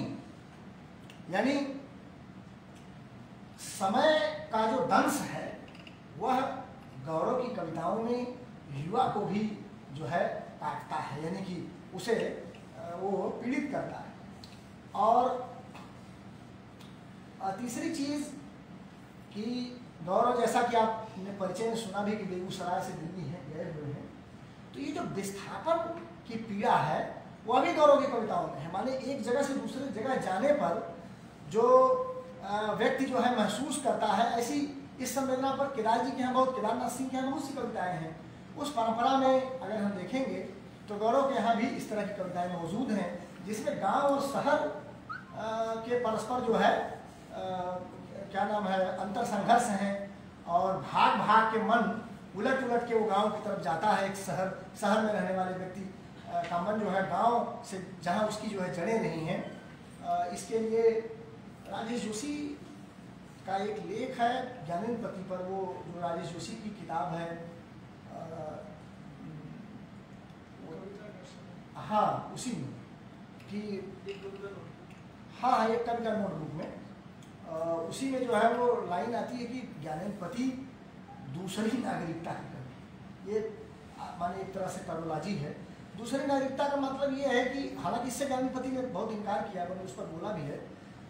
दूसरी नागरिकता इस संदर्भ में कि जैसे आप जहाँ के रहते हैं उखड़ करके दूसरी जगह रोपा जाते हैं, हम सभी उसी तरह हो रहे हैं। यह आधुनिक जीवन की माने एक तरह से त्रासदी भी है, जरूरत भी है। विकास तो स्वाभाविक तौर पर आपको माने बिखेरेगा, अगर बिखेरेंगे नहीं तो विकास कैसे करेंगे? डेवलपमेंट की ये बहुत माने अनिवार्य शर्त है, माने बंटना पड़ता है। तो एक जगह से उखड़ कर जब दूसरी जगह आप जाते हैं, जैसे बनारस वो आ गए झारखंड से, तो वो कहते हैं कि उनकी कविताओं में बनारस ज़्यादा गाढ़ा हो जाता, ज़्यादा गजीन हो जाता, ज़्यादा बनारस की सांस्कृतिक विरासत जो है उभर करके आती है, वो झारखंड और उनका गांव बहुत पीछे छूट जाता है। लेकिन केदार जी ऐसे कवि नहीं थे। केदार जी बार बार बनारस और बलिया आते हैं अपनी कविताओं, माने वो दिल्ली के कवि नहीं हो पाए।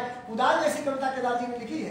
तो पहली नागरिकता माने जहाँ की आप वास्तव में हैं, दूसरी नागरिकता माने जहाँ जाकर रोजी रोटी के सवालों या तमाम अन्य सवालों के नाते आपको रचना बसना पड़ा। तो ये जो पहली नागरिकता और दूसरी नागरिकता के बीच की जो आवाजाही है, इस पीड़ा पर भी गौरव के पास कविताएं हैं। और जैसे एक कविता मैं उस पर नहीं पढ़ रहा हूँ, एक कविता पढ़कर मैं उनकी कविता की जो चाशनी है उससे मैं आपको अवगत कराना चाह रहा था। जैसे चांद पर ये कविता है, पहले कविता मैं आपके सामने रख रहा हूँ। मुझे मालूम है उछल कर चांद को छूने की कोशिश करता रहा हूँ मैं, मगर मुझे यकीन है एक दिन मेरी उड़ान इतनी लंबी होगी कि मैं उसका हाथ पकड़कर उसे जमीन पर ला सकूंगा। मैं चाहता हूँ चांद के हजारों टुकड़े कर लौटा दूं रोशनी उन असंख्य घरों को जहाँ डिबिया की कालिख लोगों के फेफड़ों में घर बना रही। मेरी इच्छा है कि बांस के खंभों पर टांग दूं चांद का एक एक टुकड़ा बल्ब की तरह, ताकि दिख सके गीदड़ जो मेमनों को आधी रात अपना शिकार बनाते। ये चांद को लेकर के कवि का दृष्टिकोण है कि चांद के साथ वो क्या करना चाहता है। आप जानते हैं कि हिंदी कविता में चंदा मैया मैं तो चंद खिलौना ले हूँ, मैंने मध्यकाल से या संस्कृत से शुरू करें, कहाँ से शुरू करें, उसको छोड़ते हैं। हिंदी में बड़ी माने महत्वपूर्ण आधुनिक कवि, जहाँ से आधुनिक कविता नया मोड़ ले लेती है, गजानन माधव मूर्तिबोध। उनका पूरा काव्य संकलन ही है चांद का मुंह टेढ़ा। और कविताओं की बात छोड़िए, हिंदी में गद्य माने उपन्यास कहानी भी चांद पर लिखे गए, जैसे नीला चांद शिव प्रसाद सिंह का, या मुझे चांद चाहिए सुनील वर्मा का। अभी शमसुर रहमान फारूकी का उपन्यास है चांद सरे आसमां में। अभी चंद्रकला त्रिपाठी मैम का उपन्यास आया है प्रलेख से, हाँ चंदा उगियो, हाँ तो चंदा। तो ये चांद को लेकर के कथा साहित्य में भी माने हमने खूब प्रयोग किए हैं। कविता आप देखें कि कैसे चांद हमारे हिंदी साहित्य की कविता में खास तौर पर वह रोमांटिक जो है उपमान रहा है, और वो प्रेम मोहब्बत के लिए, सौंदर्य के लिए जो है दर्ज किया जाता रहा उपमान के तौर पर या कई बार अवलंबन के तौर पर। लेकिन मुक्तिबोध ने उसको पहली बार तोड़ा था। और चांद का मुंह टेढ़ा में जो चांद है वह आज़ादी के बाद जिन लोगों से भारतीय जनता ने उम्मीदें की थी कि वो एक ऐसा नक्शा बनाएंगे, वो एक ऐसा भारत बनाएंगे, ऐसा सपनों का देश बनाएंगे जिसमें वो हर दबा दुबका, हर हाशिए का और सर्वहारा वर्ग का व्यक्ति जो है उसमें एक अपना मुकाम तलाश सकेगा। लेकिन उसे आज़ादी के बाद का जो एक लंबा मोहभंग होता है, उसमें जिसे वह जनता चांद समझ रखी थी, उसने देखा कि उसका मुंह तो टेढ़ा है। माने उसने उसकी उस पर वो बड़ा प्रसिद्ध है ना दुष्यंत कुमार की वो लाइन की, कहाँ तो चिरागा तय था हर एक घर के लिए, कहाँ मुयस्सर नहीं चिराग पूरे शहर के लिए। तो वो वही दौर है। चांद का मुंह टेढ़ा से वो टूटता है और गौरव तक आइए। गौरव ने कैसे चकनाचूर किया है चांद को और कहा कि चांद को टुकड़े टुकड़े करके मैं चाहता हूँ कि इसको असंख्य घरों में पहुँचा दूँ, और जहाँ कालिख फेंक रही हो डिबिया। अब ये देखिए जो डिबिया का माने डिबिया में डेबरी जो हम लोग बचपन में पढ़ते थे, डिबरी जला करके, लालटेन जला करके, तो वो गरीबी माने डिबरी जिन घरों में जलती है वह अभावग्रस्तता और बहुत ही कहने का मतलब समाज का जो उपेक्षित और हाशिए का वर्ग है उसका प्रतिनिधित्व करती है। लेकिन अगर चांद उसके घर में उग जाए, यानी कि वो समृद्धि आ जाए, और समृद्धि के अर्थ में वो रोशनी आती है, ज्ञान की रोशनी हो सकती है, धन संपदा की रोशनी हो सकती है, खुशहाली की रोशनी हो सकती है। वो चांद उस रूप में जो है गौरव के यहाँ आता है। हिंदी के कवि अभी 2019 में पखेरु जानते हैं नाम से कविता संकलन आया था, बसंत शकर गाय का। बसंत शकर गाय मध्य प्रदेश के कवि हैं और किताब घर से मुझे लगता है वो संकलन है। और उसमें उन्होंने चांद पर 4 कविताएं लिखी हैं दोस्तों। और उसमें एक मुझे ध्यान आ रहा है कि उन्होंने लिखा है कि मियाँ चांद, ये संबोधन, मियाँ चांद ओ भाई चांद। अब चांद से इस बेतकफुल्ली से बातचीत करना और चांद को मियाँ चांद करना, ये बड़ा विशेषण, बहुत ही व्यंजक विशेषण इस्तेमाल किया है। वैसे भी जो माने मुसलमानी झंडे हैं या तमाम देश हैं, उनके यहाँ चांद जो है बहुत माने उस पर रहता भी, और उनका पुनीत जो है, जैसे हम सूरज से सारी चीज़ चलाते हैं, उनका पतरा जो होता है वो उससे चलता है, चांद से। तो उसको माने आप देखें कि मियाँ चांद कहते हैं तो वो कोई सांप्रदायिक संदर्भ में नहीं कहते, वो किसी इस्लामिक अर्थ में नहीं कहते। वो जो हमारे गांव में मुसलमान हिंदू का एक साथ रहना उठना बैठना है, पंडित जी का, मियाँ जी का, और जो रोज की जो माने जेरमी है और रोज की जो बोल चाल है, उसके भीतर से वो मियाँ चांद कहते हैं, हमारे उस मोहब्बत से कहते हैं। तो ये देखिए कैसे चांद मतलब चांद के साथ प्रयोग हिंदी कविता कर रही है। अभी ध्यान आ गया मुझे गोलेंद्र की, कल ही मैंने एक कविता पढ़ी फेसबुक पर, जिसमें इसने लिखा है कि मेरा विद्यार्थी इसलिए इस भाषा का मैं प्रयोग कर रहा हूँ, वो आदत हो गई है मुझे, तो चूंकि आज इसका सम्मान समारोह तो थोड़ा आदर से नाम लेना चाहिए, मैं उसके लिए कहना चाह रहा हूँ। तो वो विद्यार्थी ना तो प्यार है, आदर क्या प्यार समझ लो। तो गोलेंद्र की कविता में आया कि बुद्ध पूर्णिमा का चांद गोया गाय की नाद में रो रहा है ना। अब बताइए कि बुद्ध पूर्णिमा का चांद, बुद्ध पूर्णिमा का मतलब आप ये समझ सकते हैं कि पूर्णवासी है, बैसाख की पूर्णवासी है। बैसाख माने फसल कटने का समय होता है, और उस समय वो कहते हैं कि गोया ऐसा लगता है कि गाय की नाद में चांद रो रहा है। अब आप देखिए चांद का कैसा प्रयोग गोलेंद्र की कविता में। अब इसमें जो नाद है और गाय, ये देखिए जिसने अपने घर शाम के समय माने चांद उगते समय हाउदी नहीं झाड़ी होगी पशुओं की, हाउदी बच्चों में नाद जो होती है, और उसमें दिन भर जब खाना सानी पानी खाने के बाद पशु वहाँ से टाल दिया जाता है, हटा दिया जाता है, जहाँ वो बैठता है जाकर आराम करता है। तो मेरी घर में ड्यूटी थी, मैं लगभग 7-8 वर्षों तक हाउदी झाड़ा, माने मैं सबसे छोटा था, तो मेरी ड्यूटी ये थी कि अब गोरू बांध गई ना, क्योंकि हमको मार देता बैल तो हम नहीं बांधते थे, तो हाउदी झाड़ने की मेरी जिम्मेदारी थी। तो बच्चों जब साथियों जब वो हाउदी झाड़ने जाएंगे आप, तो आप देखेंगे लगभग 7-8 बज गया है और चांद उग आया है, ठीक है। तो हाउदी में भूसा वगैरह तो खा चुका होता है जानवर, थोड़ा पानी बच जाता है और उसमें चांद कई बार झलमलाता दिखता है, ठीक है। तो ये जो बिंब है, कहाँ से कोई कवि पकड़ता है, इसे माने जो उपमान रचनाकार अपनी कविताओं में इस्तेमाल करता है, उसे पता चलता है उसका जीवन को लेकर और उसकी सामाजिकता को लेकर उसके सरोकार क्या है, वो कहाँ से उठ करके आ रहा है। तो चांद गाय के हौदी में अब मैंने रो रहा हो, तो चांद की ये स्थिति है, हैसियत है। वहाँ चांद कोई अभिजात या अभिजन का या किसी सोफिस्टिकेटेड एस्थेटिक्स का जो है वो नुमाइंदगी नहीं करता। वो जो है भूख से जुड़ता है और सानी पानी से जुड़ता है, किसानी से जुड़ता है। तो इस तरीके के तमाम प्रयोग जो है ये कवि हमारे कर रहे हैं। और ये जो एक बात अंतिम बात कहकर अपनी बात समाप्त कर देता हूँ। जैसे गौरव की कविता में एक कविता है आदमी।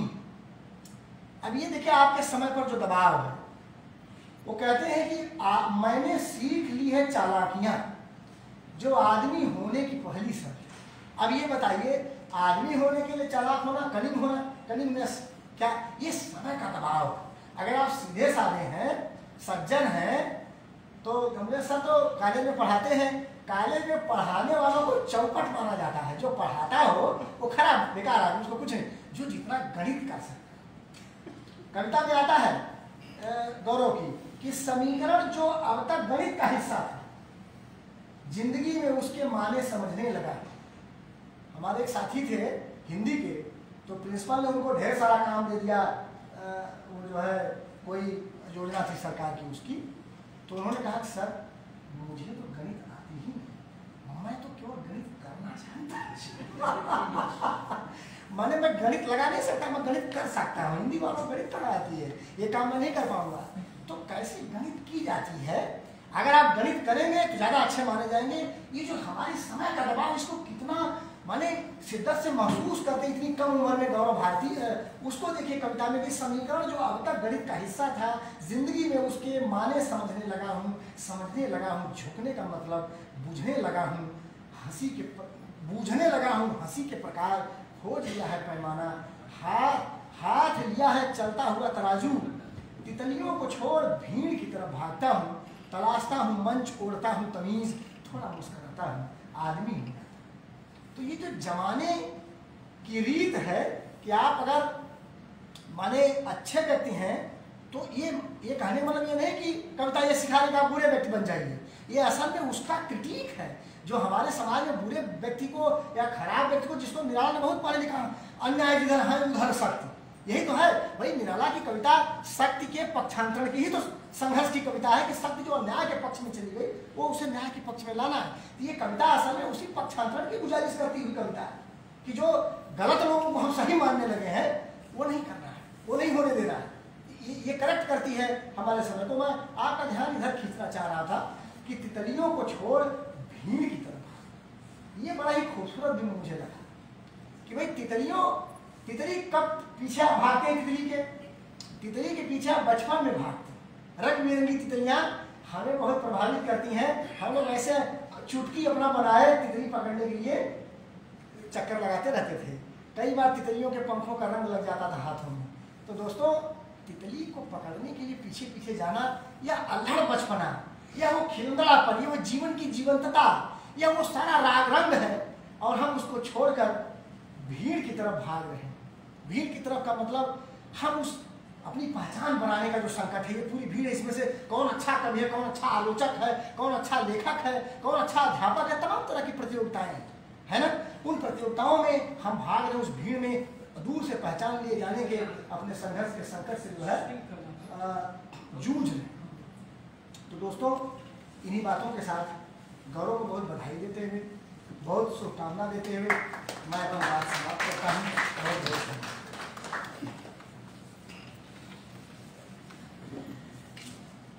बहुत बहुत आभार भाई विंध्याचल जी, आपके इस महत्वपूर्ण वक्तव्य के लिए। आपने गौरव की कविताओं पर कई महत्वपूर्ण बातें अपनी रखी। पहला तो ये कि आपने गौरव की कविताओं में जो लोकतंत्र देखा, उस लोकतंत्र में जो दुख और नैराश्य देखा। गौरव की कविताओं में समय का जो दंश है उसको आपने बहुत सही व्याख्यायित किया। और आपने जो है कि महत्वपूर्ण बात तो यह है कि गौरव की कविताओं को बड़े कवियों निराला, जयशंकर प्रसाद और मैथिली शरणगुप्त की कविताओं से जोड़ करके देखा। तो मैं आपका बहुत आभारी हूँ। अगले वक्तव्य के लिए अगला वक्तव्य जो है गोलेंद्र पटेल की रचनाओं पर होगा, कविताओं पर होगा। महत्वपूर्ण समय के महत्वपूर्ण और वरिष्ठ आलोचक हमारे बीच प्रोफेसर कमलेश वर्मा जी विद्यमान हैं। जाति के प्रश्न पर कबीर इनकी महत्वपूर्ण पुस्तक है। अभी पिछले दिनों मैंने एक बृहद परिचय आप लोगों के बीच रखा था। मैं सर को सादर आमंत्रित करता हूँ कि सर आएँ और गोलेंद्र पटेल की कविताओं पर अपनी बात रखें।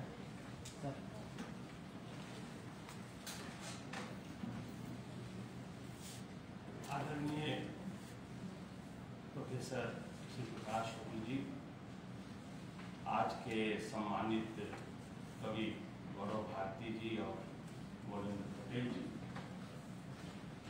अध्यापक मित्र विंध्याचल जी, अमरजीत जी और फाउंडेशन के सचिव मुरशीधर जी, सामने बैठे हुए हमारे विवेक जी, प्रभात जी, भैया शैलेंद्र जी और यहाँ के बहुत उत्साही विद्यार्थीगण,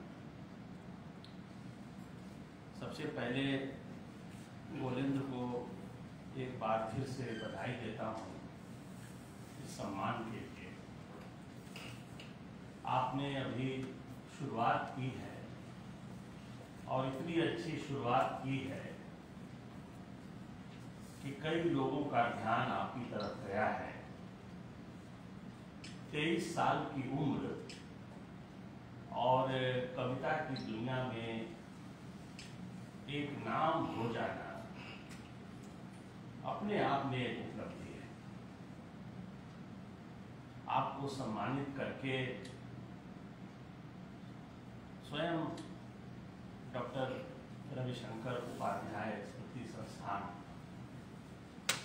स्वयं भी अपना नाम आगे बढ़ा रहा है और यह बहुत खुशी की बात है। एक बार श्रीकांत जी से बात हो रही थी तो उन्होंने चर्चा की कि देखिए हम लोगों ने जिन जिन कवियों की शिनाख्त की उनमें से ज़्यादातर ने आगे चलकर कविता के क्षेत्र में अच्छा काम किया है। सम्मान ऐसा ही होना चाहिए, दोहरे ढंग का होना चाहिए। जिसका सम्मान हो रहा है वह भी सम्मानित हो और सम्मान भी अपने आप में सम्मानित और सार्थक हो। मैं आपके सामने गोलेंद्र पटेल की कुछ कविताएं, जो उनकी 30 कविताएं मेरे पास उपलब्ध थी, उन कविताओं को पढ़कर कुछ बातें मैं आपके सामने रखना चाहता हूँ। गोलेंद्र और मेरा रिश्ता लगभग वैसे ही है जैसे उस ठुमरी में एक गीत है कि देखा देखी तनिक हो जाए हमारी अटरिया पे आ जाए। गोलेंद्र से देखा देखी ही मेरी हुई है, कभी बातचीत ठीक से नहीं, और एक आध बार बातचीत हुई है। फेसबुक पर उनकी कविताएं पढ़कर मैंने ही फोन किया था कि आप अपनी 5-7 कविताएं मुझे दीजिए। सतराची में हम लोग ऐसे कवियों को छापते हैं जिनमें हम लोगों को थोड़ी चमक दिखाई पड़ती है और आप वक्तव्य भी देते हैं और संपादकीय टिप्पणी भी उस पर लगाते हैं। कुछ संयोग हुआ, मेरी तबीयत ठीक नहीं थी तो टिप्पणी मैं नहीं लगा सका, लेकिन उनका आत्म वक्तव्य और परिचय और पूरी कविताएं जो उन्होंने भेजी थी उन सबको हम लोगों ने सतराची में प्रकाशित किया। बाद में बाकी चीजें धीरे धीरे मालूम हुई। गोलेंद्र अपनी कविताओं को लेकर सोशल मीडिया पर बहुत सक्रिय हैं, इसलिए उनकी कविताएं निगाह के सामने बहुतों के आती रहती हैं। जल्दी में कभी कविता उनकी पढ़ ली जाती है, कभी नहीं भी पढ़ पाता है आदमी। लेकिन यहाँ जो कविताएं हैं उनके आधार पर पहली बात मैं ये कहना चाहूंगा कि गोलेंद्र आज के समय में ज्यादातर जो हिंदी पट्टी के कवि हैं जिनको हम लोग थोड़ा जानते हैं, जिनको पढ़ते हैं, उन लोगों के बीच में वे एक ऐसे कवि हैं जो गांव को जानते तो हैं ही, उसको जीते भी हैं। जानने में और जीने में बहुत फर्क होता है। सोनी पांडे का एक कहानी संग्रह आया था बर्मा जी का स्टोरी, उसमें कहानी भी थी बर्मा जी का स्टोरी। किताब पढ़कर मैंने यही लिखा था कि सोनी पांडे गांव को जानती हैं लेकिन जीती नहीं, उनको खराब लगा था। गोलेंद्र पटेल ने एक बात है कि वो गांव को जानते भी हैं, आज भी गांव को जानने वाले बहुत लोग हैं, लेकिन ऐसे लोग कम हैं जो गांव को जीते भी हैं और कविता भी लिखते हैं। जीते भी बहुत लोग हैं लेकिन वे कविता नहीं लिख पाते हैं, लेकिन गोलेंद्र जीते हुए कविता रचते हैं। उनकी कविताओं के जो विषय हैं, शीर्षक हैं और काव्य वस्तु है, उन सब पर गौर किया जाए तो प्रायः उन्होंने गांव के नए विषयों को उठाया है। अब जैसे एक इनकी कविता है गोढ़िन। गोढ़िन में बहुत कंट्रास्ट के साथ उन्होंने एक बिंब खड़ा किया है कि गोढ़िन भूल रही है दाना और एक कोयली मर गया है, उसकी अर्थी जाएगी और उसमें वो दाना छीटा जाएगा। उसकी पत्नी पहले मर चुकी है और सारा वो विभत्स दिखलाते हुए छोटे बच्चे हैं उसके, फिर उस बोर्डिंग तक पहुंचते हैं कि बोर्डिंग का पति भी कुछ समय पहले गुजर गया है और उसके गर्भ में भी प्रेम की निशानी पल रही है। जिन जिन विषयों पर ये कविता लिखते हैं, डोमिन पर लिखते हैं, चुड़िहारी पे लिखते हैं, काम करने वाली जो जांगर शब्द से जो उन्होंने जगह बनाया है, हमारे यहाँ जांगर शब्द चलता है मंगली में, तो मेहनत करने वाली औरतें, वो टेलीविजन देख करके समय गुजारने वाला जो वर्ग है वो दूसरा है, लेकिन जो औरत सुबह आंख खोलती है और बहुत देर रात तक सोने के पहले तक वह मेहनत करती है, उसका एक ब्यौरा इस कविता में मौजूद है। इन कविताओं को पढ़ते हुए एक बात तो पक्के तौर पर कही जा सकती है कि ये दृश्य हिंदी कविता में नए हैं। ऐसे दृश्य हिंदी कविता में इसके पहले दिखाई इस तरह से नहीं पड़े थे। बहुत सारे दृश्य हैं हिंदी कविता में गांव के जीवन के। ये नहीं कह रहा कि गोलेंद्र जो रच रहे हैं वो सबसे श्रेष्ठ रच रहे हैं, लेकिन बहुत सारे दृश्य नए ये दे रहे हैं, जिसको वे खनिज कहते हैं, काव्य खनिज, वह इसमें बहुत सारा नया है। श्री प्रकाश शुक्ल सर को एक बात मैं कहना चाहूंगा कि देखिए, गोलेंद्र की कविता पर आपने भी कुछ कहा और मुझे भी कुछ कहना है। आप कहते रहे हैं, तभी पुरस्कार दिया है आपने। लेकिन गोलेंद्र का हाल यह है कि न तो वे आलोचक पर विश्वास करते हैं, न आचार्य पर विश्वास करते हैं। इनका मानना है कि किसान ने एक शब्द पकड़ा दिया कवि को और कवि ने कविता बना दी, और आलोचक को थमा दिया तो आलोचक समझ ही नहीं पाए वो कविता क्या है। आलोचक ने उनकी कविता को कहानी समझ लिया, एकदम नासमझ आलोचक है। और फिर वो कहानी आचार्य के पास पहुंची तो आचार्य ने निबंध समझ लिया। गोलेंद्र की कविता में आलोचना करने की गहरी समझ, कविता आलोचना करती हुई हो,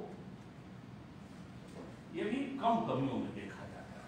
होता है, ये प्रवृत्ति होती है, अन्य लोगों में भी होती है, लेकिन इसकी सटीक प्रवृत्ति कि कविता पढ़े हम और आलोचना की छौंक उसमें हमें महसूस होती है। गोलेंद्र की पूरी काव्य भाषा में आलोचना एकदम से सक्रिय रहती है। ये कहीं भी जल्दी लहालोट नहीं होते।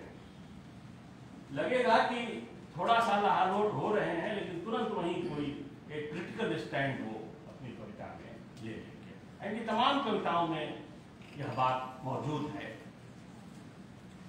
यह काम करने के लिए ये जो भाषा की द्वंद्वात्मक शक्ति होती है, दो शब्दों के बीच जो द्वंद्वात्मकता होती है, जैसे श्री प्रकाश जी की कविता है नामवर की धरती और धरती के नाम पर, ये जो द्वंद्वात्मकता है।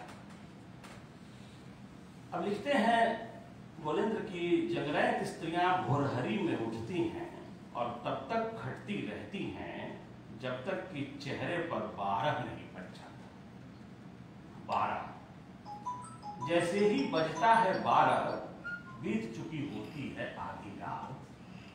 2 बार 12 है, एक बार चेहरे पर 12 बजा है, दूसरी बार घड़ी में रात के 12 बजे। इस टेक्निक का इस्तेमाल ये बार बार करते हैं अपनी कविता में। इससे वो आलोचनात्मक एक दृश्य उपस्थित होता है, या इनकी काव्य भाषा की एक खूबसूरती दिखाई पड़ती है। इनकी कोई कविता ऐसी नहीं मिलेगी जिसमें श्रम का सौंदर्य ना हो। पहले के कवियों में भी श्रम का सौंदर्य मिलता है। नागार्जुन जैसा कवि हिंदी में है जिसके यहाँ श्रम का सौंदर्य है, लेकिन नागार्जुन की कविताओं में और भी बहुत सी चीजें हैं। लेकिन फिलहाल जिस जीवन को गोलेंद्र जी रहे हैं और जिस जीवन को वो उतारना चाहते हैं अपनी कविता में, उसमें श्रम का पक्ष सबसे बड़ा है। और श्रम से ही एक और चीज पैदा होती है, वो है शर्म करना। कुछ खराब लगे तो उसके प्रति मन में शर्म पैदा होगा कि हाँ ये गलत चीज है, ये ठीक होना चाहिए। श्रम और शर्म के बीच की जो दूरी है, गोलेंद्र अपनी कविता में उस दूरी को बहुत खूबसूरती से बांटते चलते हैं। जो लोग उनकी कविता को पढ़ते हैं वे इस चीज को महसूस कर सकते हैं। इनकी एक खासियत है, और कुछ कमी भी बताएं गोलेंद्र ना, कोई दिक्कत नहीं, नाराज नहीं ना हो।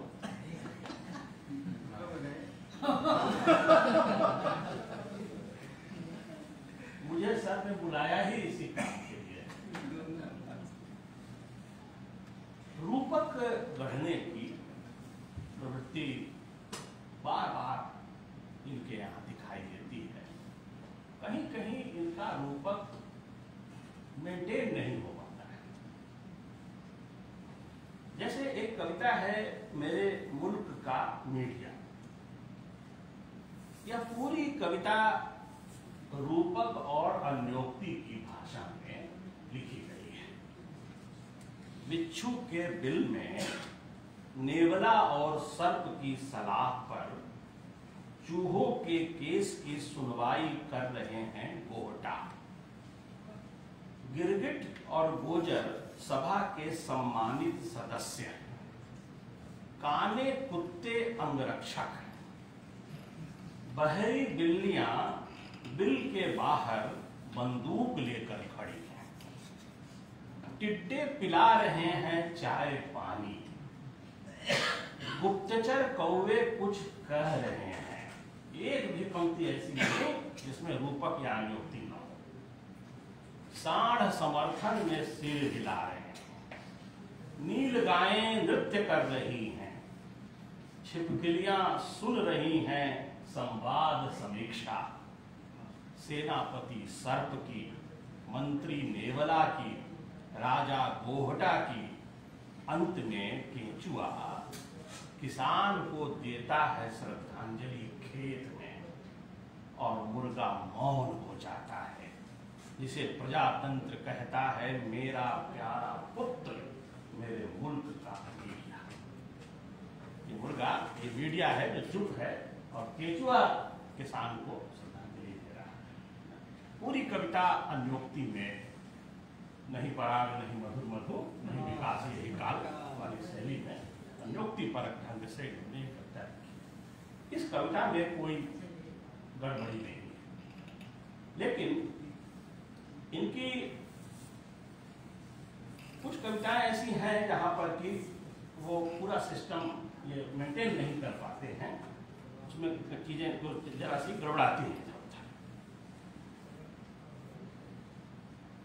एक बात का ध्यान गोलेंद्र अगर आप रखें, हम पूरब के लोग हैं, हम बहुत मोहब्बत से जीने वाले लोग हैं। तो मेरा खुलूस पूरब के गांवों जैसा है, उसका सलूक सौतेली माओं जैसा है। तो हम पूरब के लोग बहुत प्यार से रहते हैं, भाषा से भी प्यार करते हैं, और जैसे हम अपनी भोजपुरी बोलते हैं उसी तरह से अपनी हिंदी को भी हम कभी कभी इस्तेमाल में ले आते हैं। जैसे ने का प्रयोग एक कठिन काम है, जिनके ओरिएंटेशन में भोजपुरी की मात्रा ज्यादा है, मगही की मात्रा ज्यादा है, तो ने के प्रयोग में गोलेंद्र गलती दिखाई देती है।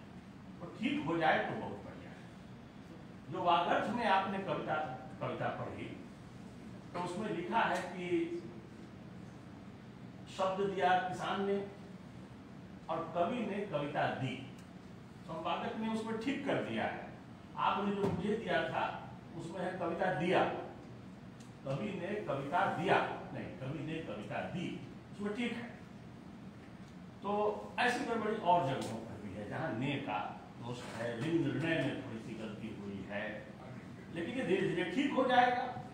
अभी तो आपने शुरुआत की है, और अगर कहीं भाषा का कोई प्रयोग है, ये बनारस है, यहाँ सब गुरु हैं, किसी को बहुत समझाना नहीं चाहिए, लेकिन ठीक हो जाए तो बढ़िया बात है। एक चीज और आपने रची है, वो है दोहा। इन्होंने कई दोहे रचे और ठीक ठाक दोहे, लेकिन एक दो बात है दोहे में, जो दोहे के लक्षण बताने वाले जो किताबें हैं उनमें प्रायः उसका जिक्र नहीं होता है। छंद में रचने की इच्छा हो तो छंद का थोड़ा अभ्यास कर लिया जाए तो अच्छा है। जैसे 13-11 हम लोग जानते हैं, आपने उसका पूरा पालन किया है, एकदम ठीक पालन किया, लेकिन 13-11 के भीतर भी एक और सूक्ष्म बात है कि जो 13 मात्रा होती है उसमें 6, 4 और 3 ये व्यवस्था होती है। आपका एक दोहा है, घाट पर बैठा हूं मैं, गुरु गंगा है साथ, मेरे सिर पर रखे हैं हाथ न रोके नाथ। 3 टुकड़ा ठीक है, पहले वाले टुकड़े में गड़बड़ी ये हुई है कि घाट पर बैठा हूं मैं, अगर हो जाए कि बैठा हूं मैं घाट पर, इसमें क्या होगा कि 6 मात्रा के बाद 4 मात्रा फिर 3 मात्रा। आपने जैसे लिख दिया है घाट पर बैठा हूं मैं, 7वीं मात्रा पर जाकर के वर्ण पूरा हो रहा है, इसीलिए वो लय नहीं मिल रही। छंद में केवल मात्रा की गिनती नहीं करते हैं, उसकी अपनी अपनी लय है, उस लय को भी मेंटेन करते हैं। फिर भी मैंने जानबूझकर आपके कुछ दोष बताए हैं ताकि आप सावधान रहें। आप नए कवि हैं, आपका उत्साह बढ़ाना हम लोगों का फर्ज है। आपको कहीं से भी हतोत्साहित करने के लिए मैंने ये बातें नहीं कही हैं, लेकिन मन बहुत बढ़ न जाए इसका भी गार्जियन को ध्यान रखें। तो बहुत बहुत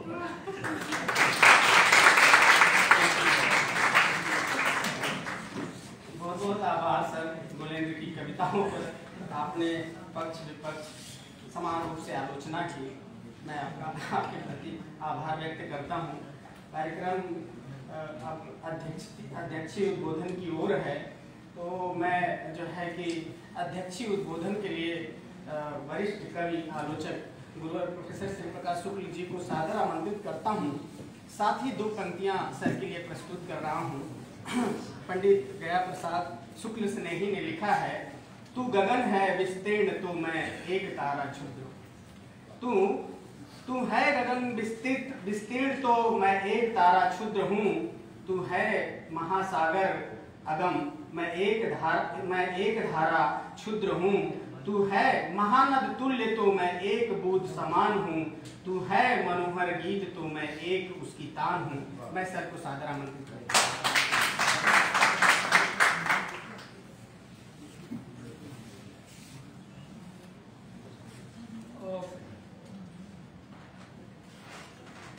प्रिय आलोचक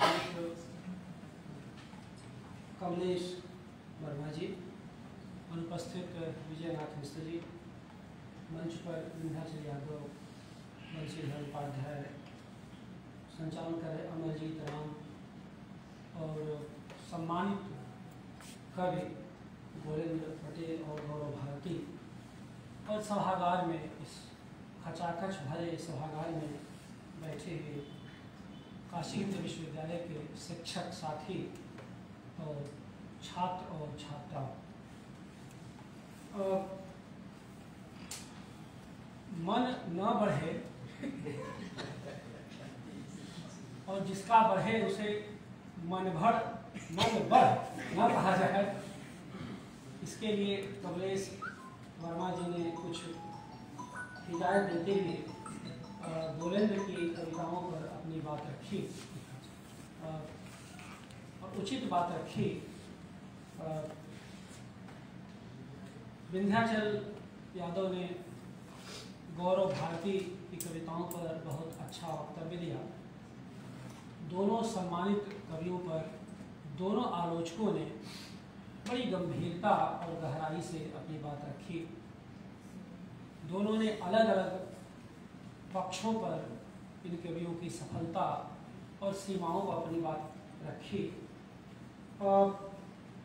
हमारे लिए दोनों को एक साथ साधना थोड़ा कठिन है, क्योंकि दोनों की फ्रीक्वेंसी, दोनों की वेवलेंथ, दोनों का डायनामिज्म अलग है और कुछ कहना दोनों पर है।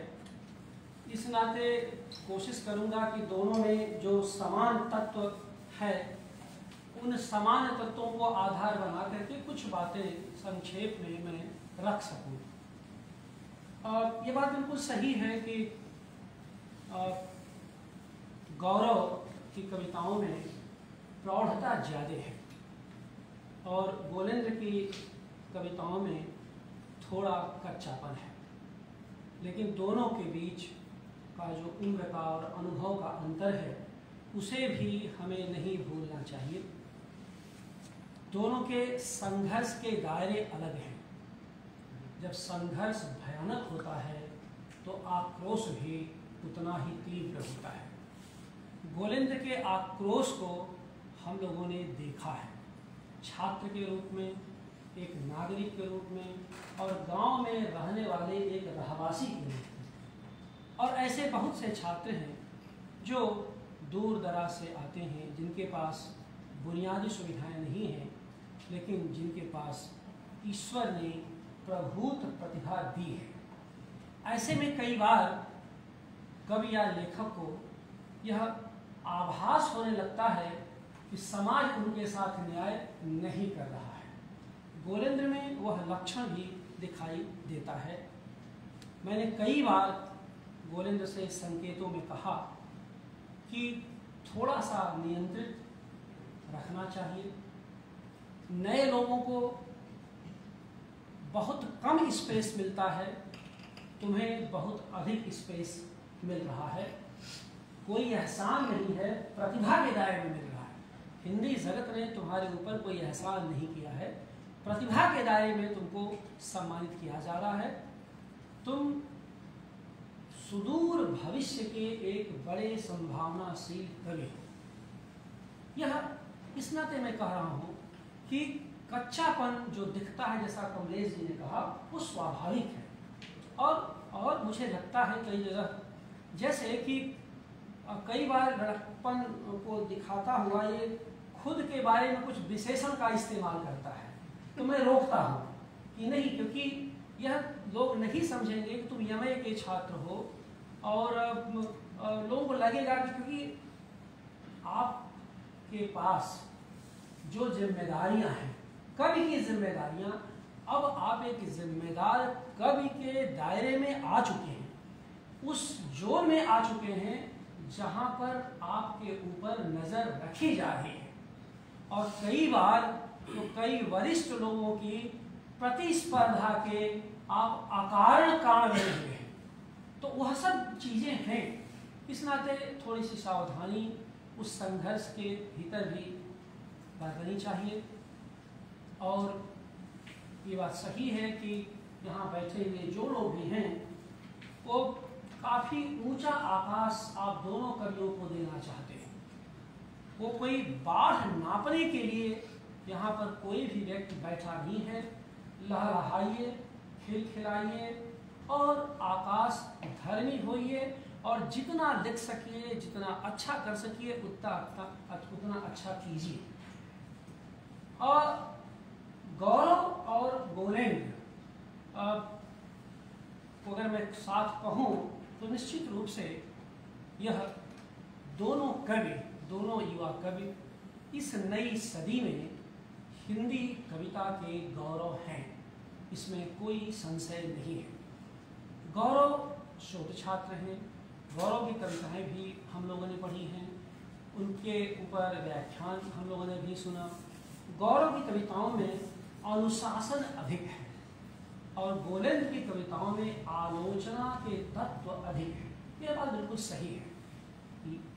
मैं ये यहाँ पर कहना चाहता हूँ कि गौरव के अनुशासन में आलोचना शामिल हो जाए और गोलेंद्र के आलोचना में अनुशासन शामिल हो जाए तो शायद ये हिंदी कविता के भविष्य के लिए एक महान कार्य होगा और यह अवसर उन्हीं स्थितियों को समझने और समझाने के लिए है। मित्रों, आज भारतेंदु बाबू की 172वीं जयंती भी है। हम लोग सुबह सुबह पुलिया प्रसंग पर बैठ करके कुछ उनके बारे में चर्चा किए थे और पुलिया प्रसंग का संदर्भ इस नाते मैं यहाँ दर्ज करना चाहता हूँ, उसका प्रचार नहीं कर रहा हूँ, इस नाते कि गौरव भारती का नामांकन आज हुआ है, मैंने इनरोलमेंट इनका हो गया वहाँ पर। तो वहाँ हम लोग बहुत सारी बात कर रहे थे और भारतेंदु हरिश्चंद्र के जिस जन्मदिन पर यह आयोजन रखा गया है ये हम लोगों को याद भी नहीं था। ये तो सुबह जब हम लोग टहलने निकले तो अमरजीत मिल गए स्वतंत्रता भवन में और उन्होंने कहा कि सर आज तो भारतेंदु बाबू की जयंती भी है। हम कहा हाँ अच्छा चलो ठीक है।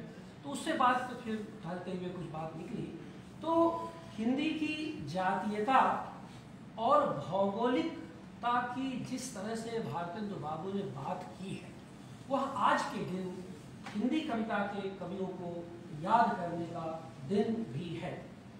और उन भारतेंदु बाबू पर नागार्जुन ने 100 वर्ष जब हुआ था 1950 में कमलेश जी एक बड़ी सुंदर कविता लिखी, वो रचनावली में है। उस कविता पर मेरा ध्यान इससे पहले गया नहीं था। वो बड़ी लंबी कविता नागार्जुन की है भारतेंदु बाबू पर। उसमें लिखा है, अपने युग की कला और संस्कृति के लोचन, अपने युग की कला और संस्कृति के लोचन फूंक गए हैं पुतले पुतले में नव जीवन। तो यह जो पंक्ति है मैं जब सुबह उसे उलट पलट रहा था भारतेंदु पर लिखी नागार्जुन की इस कविता को जो कि लगभग उपेक्षित है। मैं नहीं जानता कि सोशल मीडिया के इस अतिक्रांत समय में नागार्जुन की यह कविता भारतेंदु के जन्म तिथि पर कभी चर्चा में आई हो तो मुझको उसकी जानकारी नहीं है। लेकिन फूंक गए हों पुतले पुतले में नवजीवन, यह जो नवजीवन की फूंक है, नवजीवन की आभा है और नवजीवन की ऊर्जा है, वह भारतेंदु बाबू से चल करके गौरव भारती और गोलेंद्र पटेल तक आई है। यह हमारे लिए अत्यंत उत्साह का विषय है। इस कारण से भी मैं इन दोनों कवियों को आप सब के सम्मुख बधाई देना चाहता हूँ। और पुरस्कृत जो दोनों कवि हैं उन कविताओं से गुजरते हुए ये मुझे भी लगता है कि भूगोल के प्रति गहरा आदर है। अपने भूगोल की संरचना से ये दोनों कवि बहुत गहरे विन्यस्त हैं और साथ ही नवजीवन के संचार की प्रभुत ऊर्जा भी इन दोनों कवियों में दिखाई देती है। ऐसा कह करके मैं एक तो संकेत कर रहा हूँ कि अपने पुरखों से आपका संवाद हमेशा बना रहना चाहिए। अगर नहीं है तो इसे दबाव के रूप में लीजिए कि आप पर जिम्मेदारी है कि आप जितना कविता लिखें उससे अधिक लिखी हुई कविताओं का पाठ करें या उसका अध्ययन करें ताकि कहीं भी आपके मार्ग में कोई अवरोध न हो। प्रतिस्पर्धा, ईर्ष्या, चुकना, जड़ता, संकीर्णता उस लेखक में ही आती है जो पढ़ना लिखना बंद कर देता है और अनावश्यक के संवाद में उलझता चला जाता है। दोष खुद उसका होता है और जिम्मेदारी वह समाज के सिर पर फोड़ता है। तो ऐसे में आप लोगों को उन सब व्याधियों से, रोगों से बचने की कोशिश करनी चाहिए। इसके साथ ही इन दोनों कवियों में मैंने संघर्ष और प्रेम के उदात्त पक्ष को देखा है। गौरव में प्रेम का तत्व अधिक है, गोलेंद्र की कविताओं में संघर्ष का पक्ष अधिक है। जैसे मैंने कहा कि दोनों के व्यक्तित्व का वह बुनियादी अंतर है। ये तुलना की बात नहीं है, असल में दोनों को एक साथ पुरस्कृत किया जा रहा है, तो थोड़ा कुछ मुझे बोलना है इस कारण। जैसे गौरव की कविता का एक अंश है, ऐसे हिंसक समय में लगातार कोशिश करते हुए मैं खुद को हत्यारा होने से बचाना चाहता हूँ। यह कवि की एक बड़ी उद्घोषणा के साथ साथ जिम्मेदारी भी है। एक ऐसे हत्यारे समय में जहाँ पर इतने सारे लोक परलोक के बुझते हुए आलोक दिखाई दे रहे हैं, ऐसे में खुद को हत्यारा होने से बचाना भी एक बड़ा सामाजिक कर्म है और यह एक तरह का कवि की नैतिक जिम्मेदारी है कि वह इस चीज को बचाए।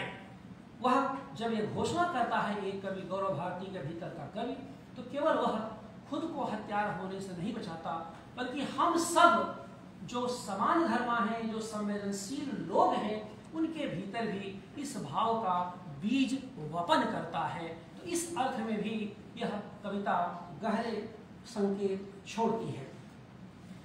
गोलेंद्र की एक कविता जोंक है जिसका जिक्र अभी हुआ, और उसमें आप देखिए कि रोपनी जब करते हैं कर्षित किसान, तब रक्त चूसती है जोंक। अब यहाँ पर जोंक का संदर्भ वह आदमी ही दे सकता है जो धुर गांव में रहता है, जो 20-25 किलोमीटर की साइकिल चलाने के बाद एक दूरी तय करता है, फिर लौट जाता है, क्योंकि उसके जीवन में छान, छप्पर, जोक, गोह यही सब है।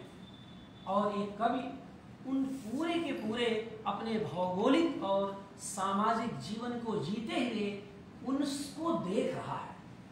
और जैसा कि वो बिल्कुल सही कहा कमलेश जी ने कि जो प्रकृति का अवलोकन है, या विंध्याचल जी ने कहा गौरव की कविताओं में, तो जो प्रकृति का अवलोकन है, और आप सब जानते हैं कि प्रकृति के अवलोकन के बिना कोई कृति बन नहीं सकती, और प्रकृति को संवेदनशील नजरिए से देखना, और ऐसा जब होता है तो नदी की उफनाती हुई नदी यानी उसकी आई हुई बाढ़ भी हमारे संवेदन तंत्र का हिस्सा हो जाती है। गोलेंद्र यहाँ अवसर नहीं था, लेकिन मैं जानता हूँ और कमलेश जी जानते हैं, मुझे लगता है कि 2 दर्जन कविताएं उन्होंने गंगा, बाढ़ और पानी पर लिखा है। वो कविताएं सतराची में भी प्रकाशित हुई हैं। और उस समय ऐसा नहीं था कि बनारस की बाढ़, बनारस की गंगा बहुत सारे लोगों ने देखा। हम लोगों के नज़दीक तो लाखों लोग थे, लाखों लोगों ने देखा, लेकिन लिखा तो सिर्फ 1 या 2 लोगों ने, क्योंकि उसके पास भाषा थी, उसके पास संवेदनशीलता थी। तो इस रूप में मैं इन दोनों कवियों को अपनी शुभकामनाएं देता हूँ, बधाई देता हूँ।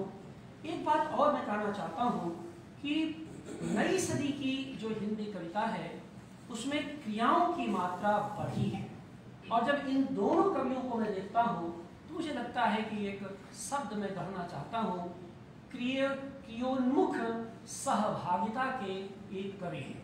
जब मैं क्रियोन्मुख सहभागिता के कवि के रूप में बातें करता हूँ तो पूंजी के बरक्स श्रम और शोषण के बरअक्स प्रतिरोध की बात करता हूँ।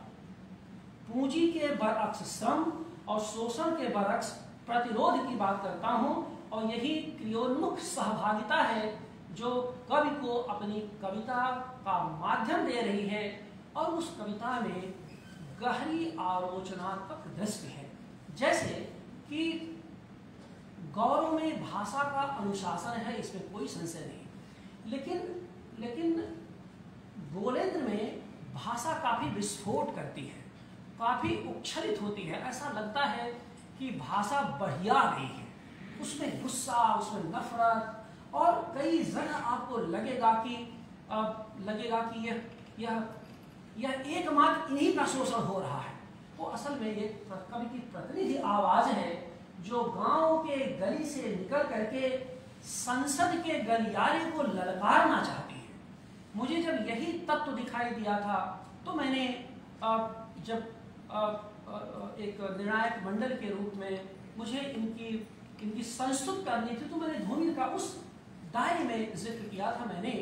और मैं अब ये चाहूँगा कि धूमिल को तब इन्होंने पढ़ा भी नहीं था। ये मैं एक शिक्षक के नाते, एक गुरु के नाते और एक वरिष्ठ लेखक के नाते ये पूरी जिम्मेदारी से कहना चाहता हूँ कि जब मैंने धूमिल के अक्स को थोड़ा इनके भीतर देखा था, तब इन्होंने धूमिल के बारे में जाना भी नहीं था। क्योंकि यह भी मैं एक व्यक्तिगत प्रसंग है, इस नाते बताना जरूरी है कि धूमिल को तब इन्होंने जाना जब धूमिल की रचनावली समग्र को हम लोगों ने इन्हें गिफ्ट दिया और कहा कि भाई इसे आप पढ़िए, क्योंकि जिस जीवन को ये जी रहे हैं, मैं जानता हूं धूमिल समग्र 1000 रुपए की किताब इनके बस की खरीदी है ही नहीं।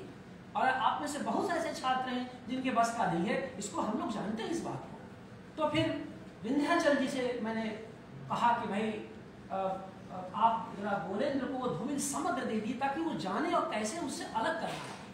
क्योंकि जो तेवर, और उन्हीं दिनों मैंने धूमिल समग्र पर काम किया था, व्याख्यान दिया था, तो इनकी कविताएं में पढ़ रहा था, तो वो जो तलखी थी, तेवर था, गुस्सा था, नफरत था, एकदम एक ही पैरामीटर में दिखाई दे रहा था। और बड़ा विचित्र ये होगा अगर उस दौर की कविताओं को याद करूं, तो मैं दिल की बात बता रहा हूँ, इस पर विश्वास मत करिएगा, मुझे ये लगता था, और मुझे न कोई मतलब ऐसा कोई रिविलेशन था, मुझे ये तो शुरू की बात बता रहा हूँ, जब शुरू कविताएं, जब इनसे मेरा इंट्रैक्शन जब BA के छात्र थे, तो मुझे लगता था कि ये कहीं धूमिल का पुनर्जन्म तो नहीं हो गया है।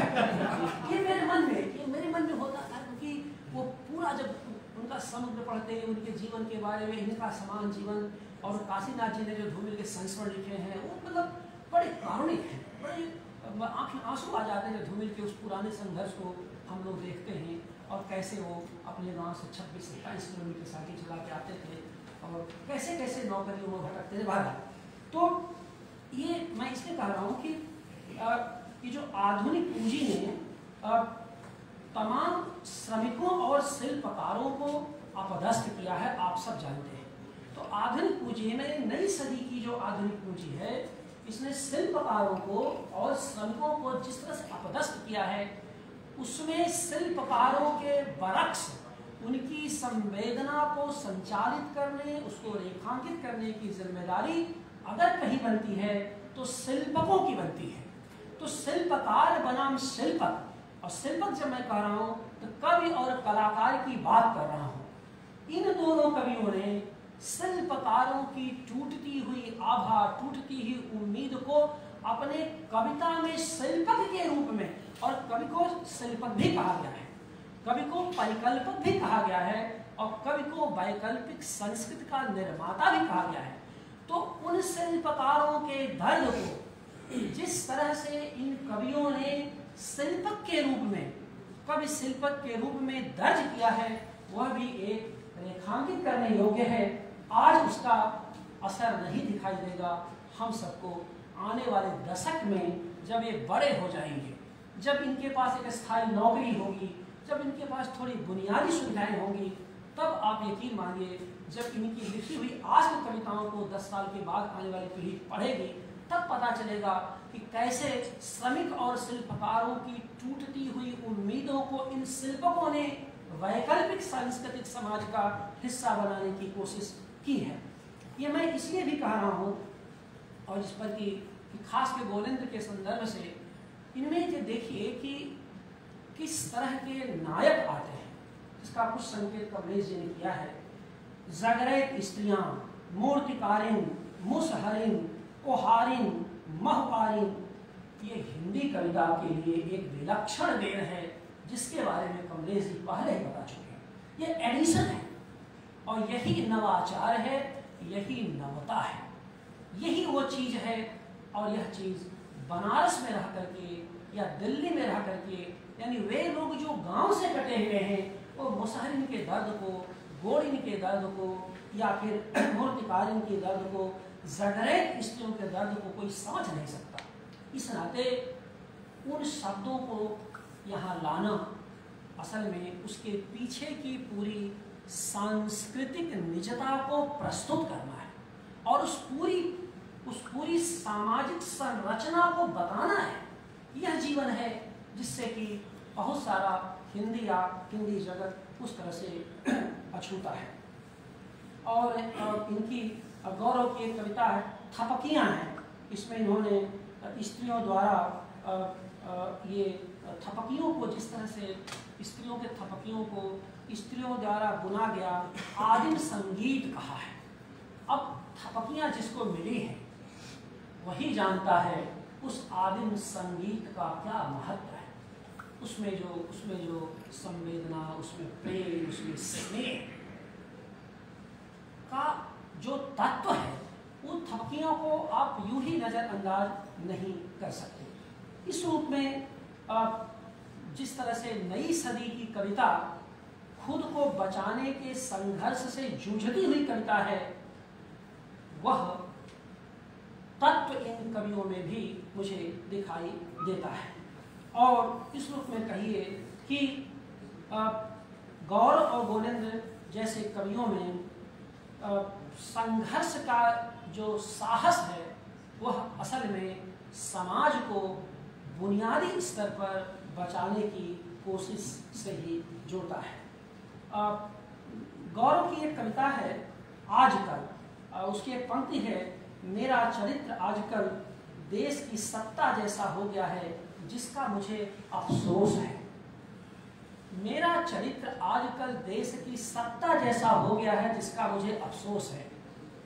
इस अफसोस में जो पीड़ा है और जो प्रतिरोध है, कवि अफसोस के माध्यम से भी पीड़ा दर्ज करता है और प्रतिरोध दर्ज करता है। इस रूप में मैं समझता हूँ कि ये दोनों कवि परिवेश को लेकर बहुत ही जागरूक कवि के रूप में हमारे सामने आते हैं। और आज के कवि पर यह आरोप है, नई सदी कवि पर, कि वह सबसे अधिक बोलता है। कविता कम बोलती है, कवि अधिक बोलता है, ये आरोप है। आरोप लगाने वालों से मैं असहमत हूँ। जब कविता को लेकर के सत्ता चुप है, साहित्य को लेकर के पूरा के पूरा परिसर उदासी और चुप्पी का शिकार है, तो कवि नहीं बोलेगा तो कविता बचेगी कैसे? इसलिए कविता को भी बोलने की जरूरत है और कवि को भी बोलने की जरूरत है, क्योंकि अगर मुखरता नहीं रहेगी तो प्रखरता का संकट कवि के पास मौजूद रहेगा। मुझे खुशी है कि ये दोनों आज के सम्मानित कवि मुखर भी हैं और प्रखर भी हैं। इन्हीं शब्दों के साथ मैं इन दोनों कवियों को बधाई देता हूँ, शुभकामनाएं देता हूँ और यह भी अनुरोध करता हूँ कि आज के दिन से आप पर नज़र है, हिंदी जगत की नज़र है। इसलिए अब आगे की यात्रा और भी कंटकाकीर्ण होगी, संघर्षपूर्ण होगी। निराश नहीं होना है, अपने अध्ययनशीलता के दायरे में आगे बढ़ना है। राह में बहुत सारे पत्थर मिलेंगे, उन पत्थरों को प्रणाम करिएगा और आगे बढ़ जाइएगा। पत्थरों से टकरा करके लहूलुहान मत होइएगा, क्योंकि पत्थर की नियति वहीं पर पड़े रहना है, लेकिन पानी का प्रवाह तो अपने गंतव्य तक पहुंचना है।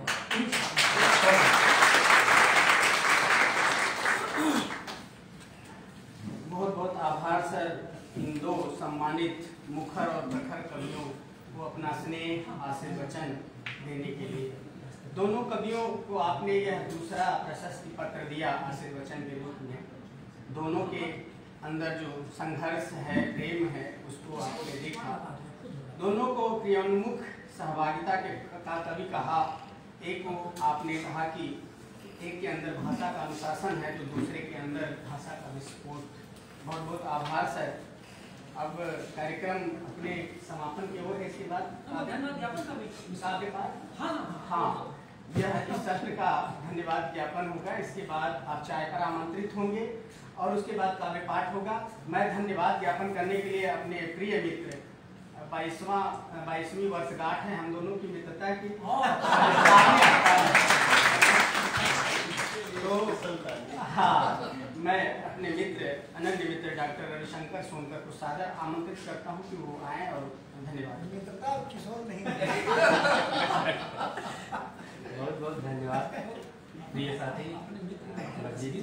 आगे से पीछे से आप सभी को मेरा आदर, अभिवादन, अभिनंदन और नमस्कार।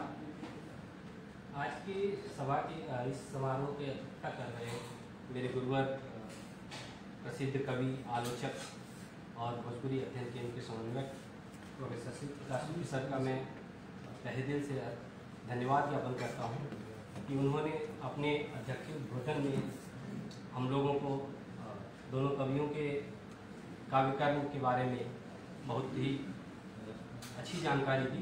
इसके लिए मैं सर को बहुत बहुत धन्यवाद देता हूँ। आदरणीय प्रोफेसर कमलेश वर्मा सर,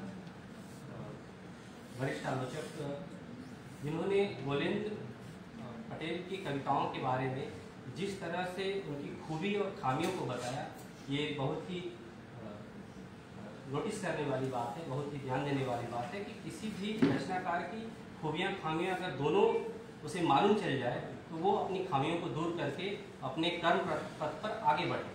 तो इसके लिए मैं सर को बहुत बहुत साधुवाद धन्यवाद देता हूँ। और मेरे प्रिय साथी डॉक्टर विंध्याचल यादव जी, युवा आलोचक, इन्होंने गौरव भारती कविताओं को केंद्र में रखते हुए उसके रूपक पे बात करते हुए इन्होंने बहुत अच्छी बात की। इसके लिए भी मैं अपने प्रिय साथी विंध्याचल यादव जी को बहुत बहुत धन्यवाद देता हूँ। और साथ ही दोनों सम्मानित कवि जिन्होंने अपने रचनाकर्म से अपनी उपस्थिति दर्ज कराई, इन दोनों कवियों को भी मैं तहे दिल से धन्यवाद देता हूँ और अपने कर्म पथ पे इसी तरह से डट कर आगे रचते रहने के लिए शुभकामनाएं देता हूँ।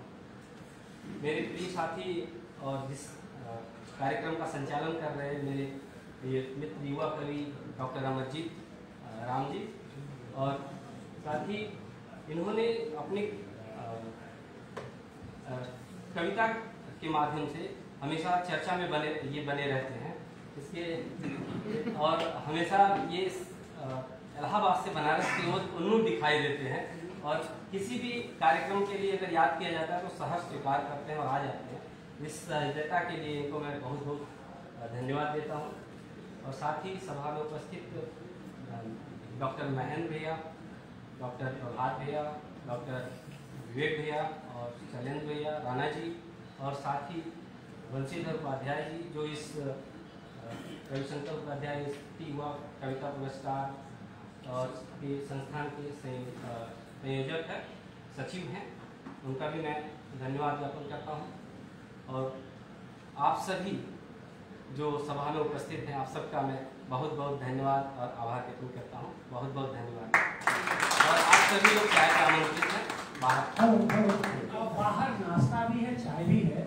और कविता पाठ का कार्यक्रम घोषित नहीं था क्योंकि उसमें भीड़ की बड़ी भारी संभावना थी। अभी 4 बज रहा है, तभी हमारे पास 1 घंटे का समय है। तो जो साथी बिल्कुल जो युवतर पीढ़ी के साथ यहाँ बैठे हुए हैं, जो कविताएं लिखते हैं उनको हम लोग उनको आज सुनेंगे, उनकी 2-3 कविताएं सुनेंगे। पहले चाहिए बाहर चाय पी लीजिए, नाश्ता कर लीजिए, फिर आप सभागार में आइए। जिनकी अति व्यस्तता होगी वो जाने के स्वतंत्र होंगे क्योंकि वह घोषित कार्यक्रम नहीं था, लेकिन जो बैठ सकते हैं वो कविताओं को सुनेंगे। करीब 8-10 कवि यहाँ मौजूद हैं, वो बिल्कुल MA के BA के छात्र हैं, तो हम लोग उनको अवसर भी देंगे, उनको सुनेंगे।